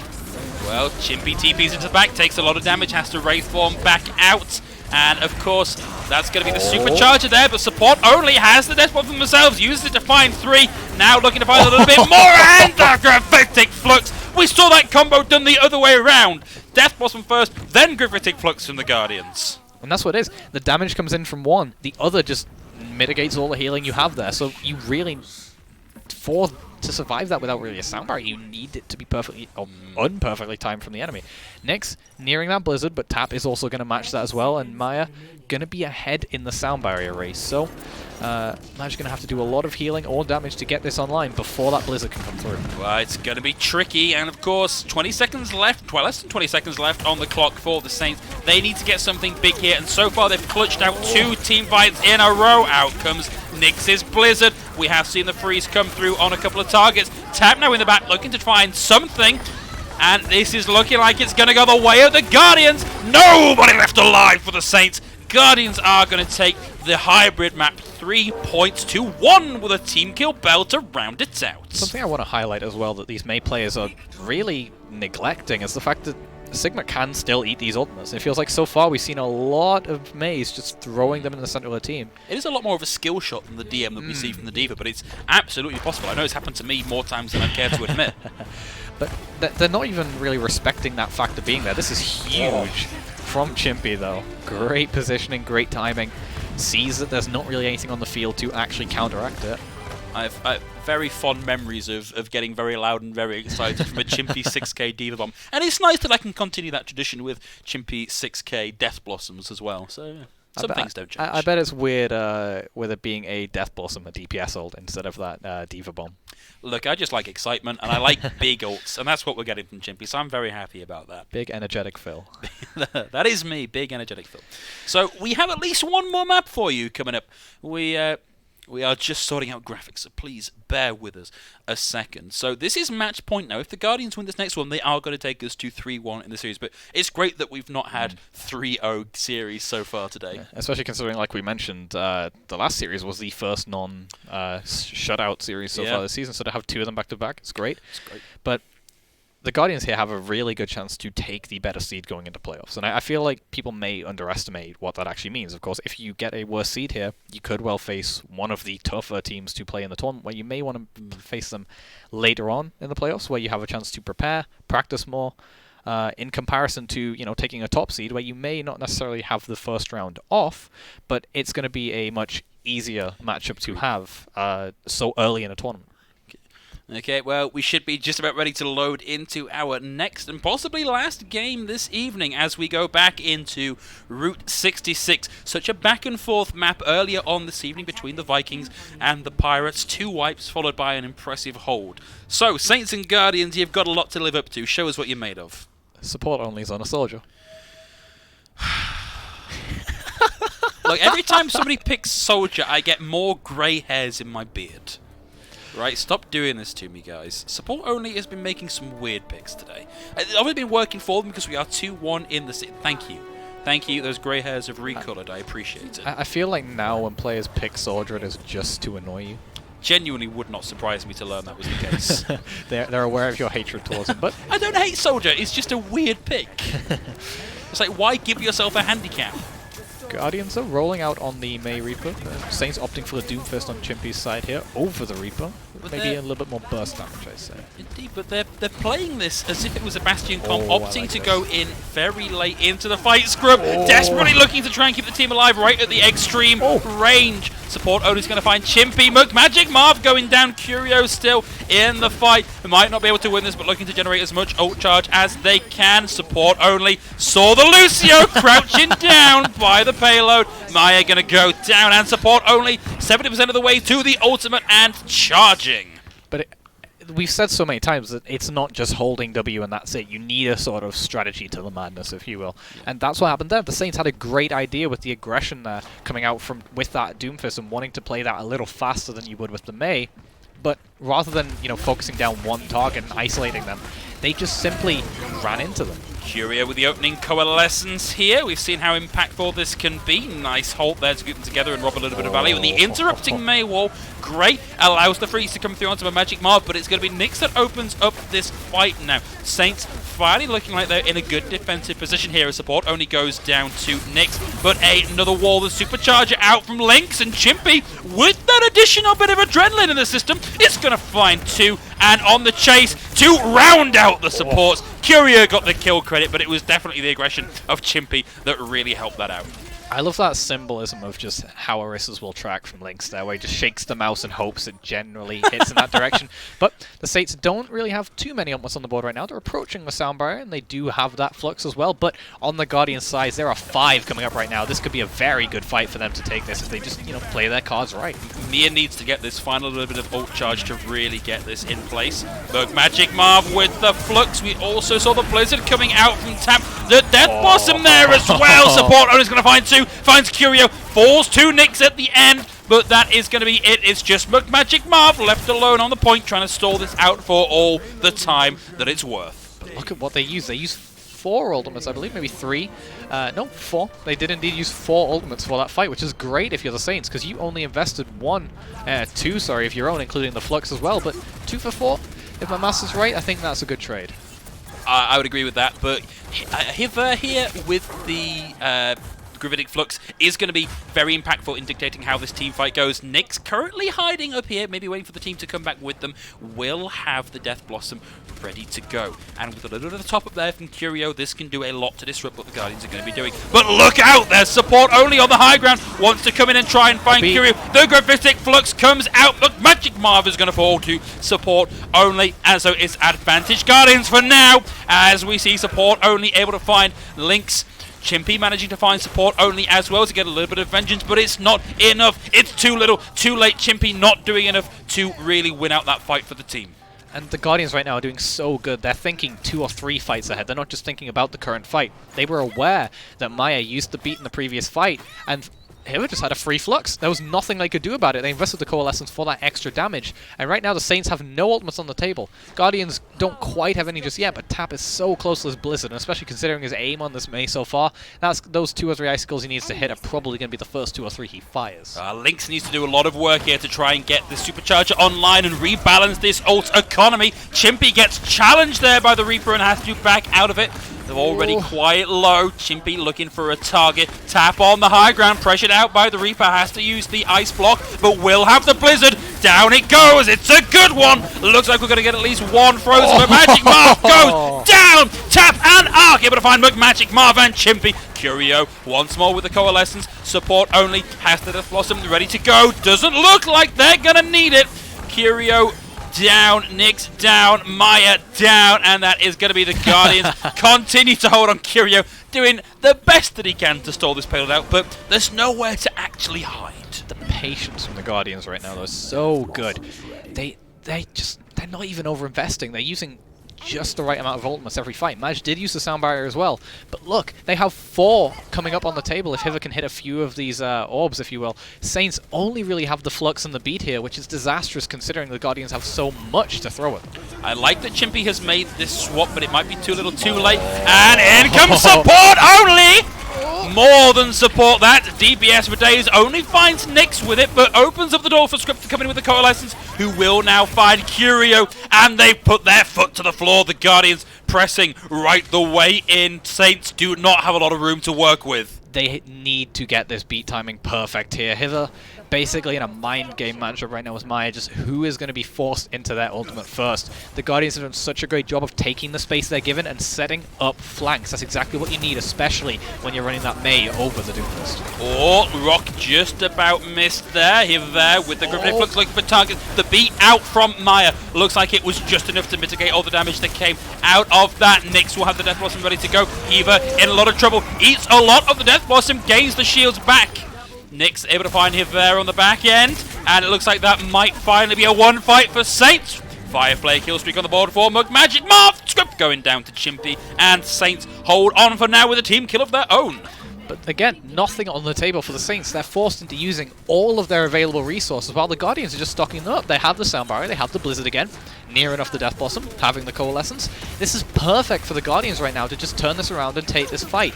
Well, that's going to be a very early Blizz. Magic Marv interrupted mid-rock, taken out by the right click from Tab. The Curio ult not quite, sorry, the Moira ult from Curio not quite enough, and a very aggressive wall out from Tab as well. Support only closes in on the Death Blossom, doesn't even need it, just walks through the falling corpses of the Saints. I don't think they can even touch this point. That was such a clean wipe. They're going to have to push through these ultimates. They can hold them at the chokes here. Oh, support only on the high ground. Scrub firing the Coalescence into the choke. One out of the Death Blossom. Another out from the Coalescence. And Saints just did not stand a chance, even with Chimpy's Blizzard at the end. All it did was freeze them to the payload so they could cap it with zero effort. Making sure they don't get off that objective. How is all dare that you did get off there. the objective. I demand you complete this map.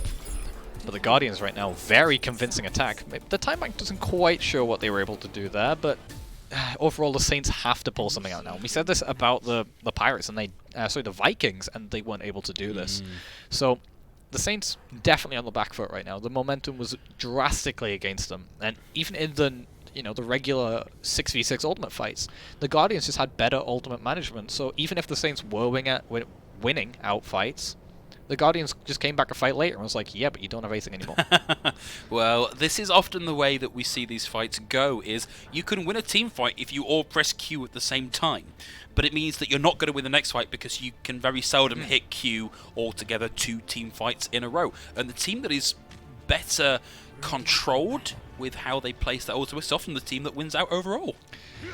The Saints may be winning the battle, but they're losing out in the war. I think that is the best way to say it. Today I've been a man of many analogies. Indeed, often mixing them across sentences. Yeah, very very good at the English language, as you can tell. But so far, the Guardians, like you say, they've just been thinking 2 or 3 fights ahead. They're not playing very centric on this fight, whereas the Saints are maybe thinking, we have to win this fight. This fight is the one we win. The Guardians think, okay guys, we may lose this fight, let's just reset, back off, and then we win the next fight without really having to invest anything at all. And they're able to do that. So the ratio of fight wins is probably 3 or 4 to 1 on the Guardians right now. I think you can sum this up as sometimes it's a win to lose the fight but get the beat out of the enemy team. Saints making some adaptations here though. Now, Farah is a character that we have seen Nyx play a lot of previously, and so I'm looking forward to them doing a lot of work there, but Icicles into the dome are likely to make that a little bit harder to do, but Nyx at the minute relatively uncontested on the high ground. And we are going to see, again, just how much damage can be done here. 50% towards the ultimate. And climbing, support only, going toe-to-toe with Chimpy. Decides to evacuate, retreat to the safety of their health pack and their waiting healers and tank line. A lot of damage being now piled into that kinetic grasp. Big rock going to come out and Curio with a very early amplification matrix, but nobody really there to capitalize on it. Provides a bit of a threat. Means the Guardians have to back away from it or risk taking that additional damage. That's a quick double, and we are going to see Nyx very quickly closing in and having that barrage to play with. You can see Nyx scanning the horizon, looking for that Moira, who did in fact retreat to the payload just to buy a little bit more time. Oh, the barrage committed! Just goes mostly into the ice block. Nyx, you're probably going to want that one back, my friend. Absolutely going to want that one back. But the Guardians were forced into using that... the Saints were forced into using that amplification matrix, but straight away the Guardians just it's broke back so line of quick. sight. And looking at the Saints now, they do have a lot on the board. They're going to have... But they know where they're coming from, actually. Indeed, well, there goes the Gravitic Flux. Gets 2 in the air. A lot of damage piled into the Reaper, but doesn't quite secure the kill. Thanks is going to find M4J, but Magic Marv lands in the middle of the Blizzard, presents his head hitbox into support. Only has to kinetic grasp out of that. There just aren't enough Saints left to make this work. Chimpy's just going to commit the Death Blossom as well. Again, a bit of a Hail Mary play. And look, Magic Marv, Maya still in that fight. We're going to see the Mercy stalled out here. Not a usual stagger, but, you know, you take what you can get. This is really unfortunate. But that Caduceus Blaster does do a lot of damage. Yeah, the number of times I've been killed by that. Yeah, the good old Battle Mercy. But That was a good little scout there from Marv, scouting out where they came from, but it wasn't quite enough. And now the Guardians have a lot on the table. They have 4 ultimates on the board, and the Saints only have that supercharger, and they're near enough that amplification matrix as well. But it's not going to be good for actually approaching the point, only once they get there. Support only crouching in backline. They don't know he's there just yet. They're all grouped up behind the amplification matrix. Well, that immortality field is not going to last all that long in the face of a Reaper ult. Support only pretty much just smashing that team fight wide open. And now, on the high ground, going toe-to-toe with the Pharah. I mean, I guess those shotguns are hit scan, albeit very inaccurate. Oh, Nix! You got complacent! Gonna get rezzed back in. But that gave over quite a lot of ult charge to Tap for basically nothing. And Tap, although he did already have the Blizzard online, now he's going to just have that extra kill. A little bit of more confidence, if you will. Nyx does have the Barrage here, though, so if they can get him into position, this could be disastrous for the Guardians. Up on the high ground, Nyx is taking some very obvious pathing routes to try and get this Blizzard into position. Supercharger now thrown in for Saints. Out comes the Barrage! Nothing doing! Hiva able to find Nyx. Scrub with the Coalescence. Lynx goes down. Hiva's still alive and with a lot of HP and a Gravitic Flux. Now 30 seconds left to go on the clock. The previous champions, Saints, 3 seasons back, currently looking like they are up a creek without a paddle. Nothing on the board for this final fight either. They are approaching a few key ultimates though, and if they can get this Coalescence, that'll keep them alive for those who come online. But Hiva could stop them at the choke right now with this Flux. This could be huge if he can find them.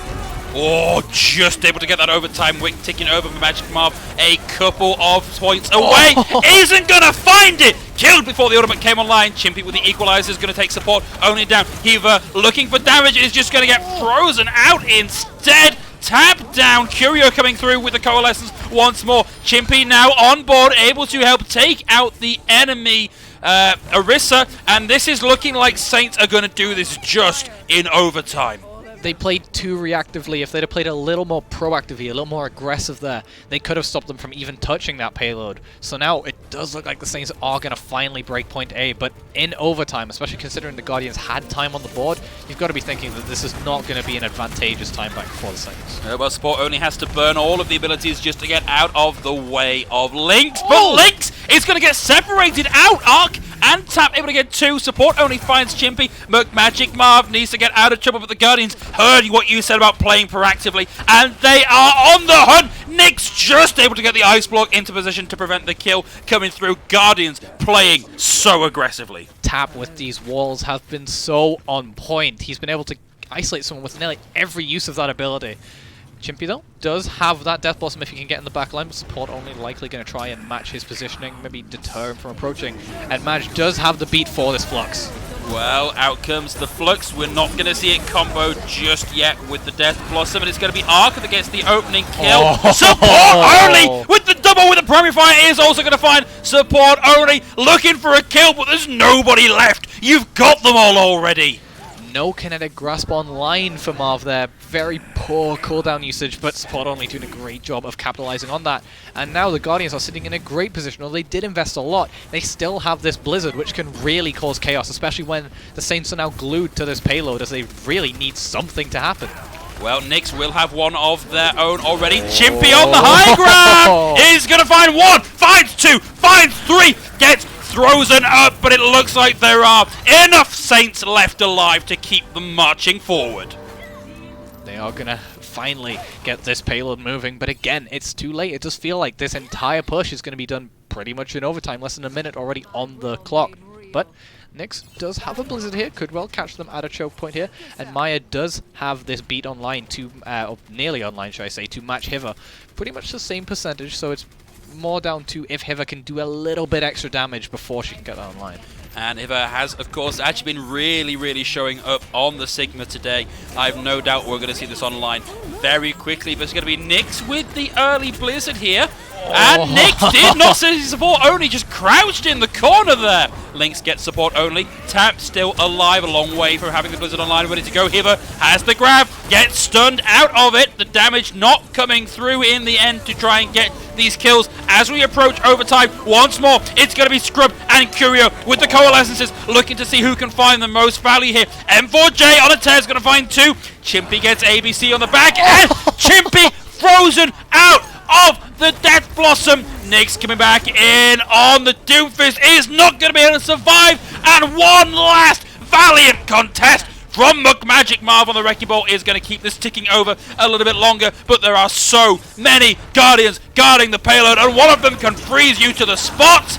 Out comes the Blizzard, out comes the Death Blossom, down go the hopes of the Saints as the Guardians take the series. It felt like Chimpy was trying to put some pressure onto Hivet during that Blizzard, but he couldn't quite get the final bit of damage because everyone immediately recognized that and put so much pressure onto him. He was forced back to his team on such low health, and at the same time they are just winning that ground fight. They just played it so well, so smart, not necessarily having to invest much into the fight, and yet they were still able to have the sustain as if they were using the likes of a Transcendence. It was insane. I think actually both supports in this, Curio and... Ooh, I'm going to make myself look bad by not being able to remember the name of the... help me out here. Who was the Moira player for the Guardians? Anybody? I'm going to make you suffer. I'm going to let you. Both Moiras here doing so much work with the Coalescences, both offensively and defensively, both to keep their team alive and to pressure down and help secure those kills at the back end of the team fight. I think a huge part of... so I've just been told that either I am a scrub or that the other Moira player was called scrub. And honestly, I'm quite happy to admit that both might be true on that one. But both Moiras having a really good showing there. It's just a shame that Saints weren't quite able to leverage that into an overall win. It definitely felt like Scrub did actually get the better of the Moira duel, though. In my personal opinion anyway, but Maj also showing very well on the Ana as well, on our earlier maps, specifically on Busan. But in terms of the Moira matchup, it just felt like where Curio was maybe playing a little bit more aggressively with his Coalescences, Scrub was backing off a little bit, playing it more for sustain. And although Moira does put out a lot of damage, she is at the end of the day your main healer, and you want that extra sustain. I think a really good point to touch on that. We actually saw in that play of the game at the end of that match, Scrub playing from up on the high ground where they weren't being contested and they could just control the battlefield pretty much. It was primarily a healing play of the game as well. So, indeed, don't see many of those. Especially with the Coalescence. Usually it's my Moira attempting to flank in the backline and usually get those it's my extra Moira kills. assuming she can 1v6. But luckily, we are not on the ladder. We are in organised play, and these guys know how they need to be playing. But I hope you have enjoyed the last of today's group stages. I hope it served for you as an appetite whetter, ready for what's going to happen in playoffs, because this is where we really start to see things cramp up. We've got the 8 best teams in the tournament ready to fight it out for a chance at victory in that final slot. So we're going to be back this time next week with the first of our playoffs matches, and we hope that you will join us. Now, if you've been watching this and thinking to yourself, that looked like a lot of fun, I'd love to get involved in organised play, I'd love to come and meet some like-minded people and learn to play Overwatch as it should be played, couldn't be simpler. Simply go onto your social media platform of choice, Twitter's mine for example, and look for Belong Esports, Belong Arenas, find your local arena, come down, get involved, and you too could be in this arena, or not in this arena, but in an arena being casted live on stream. But from myself, Ben Gafel, and from Dan Yokai Foster, that is all for today, but we hope you will tune in next week for more Belong Arena Clash.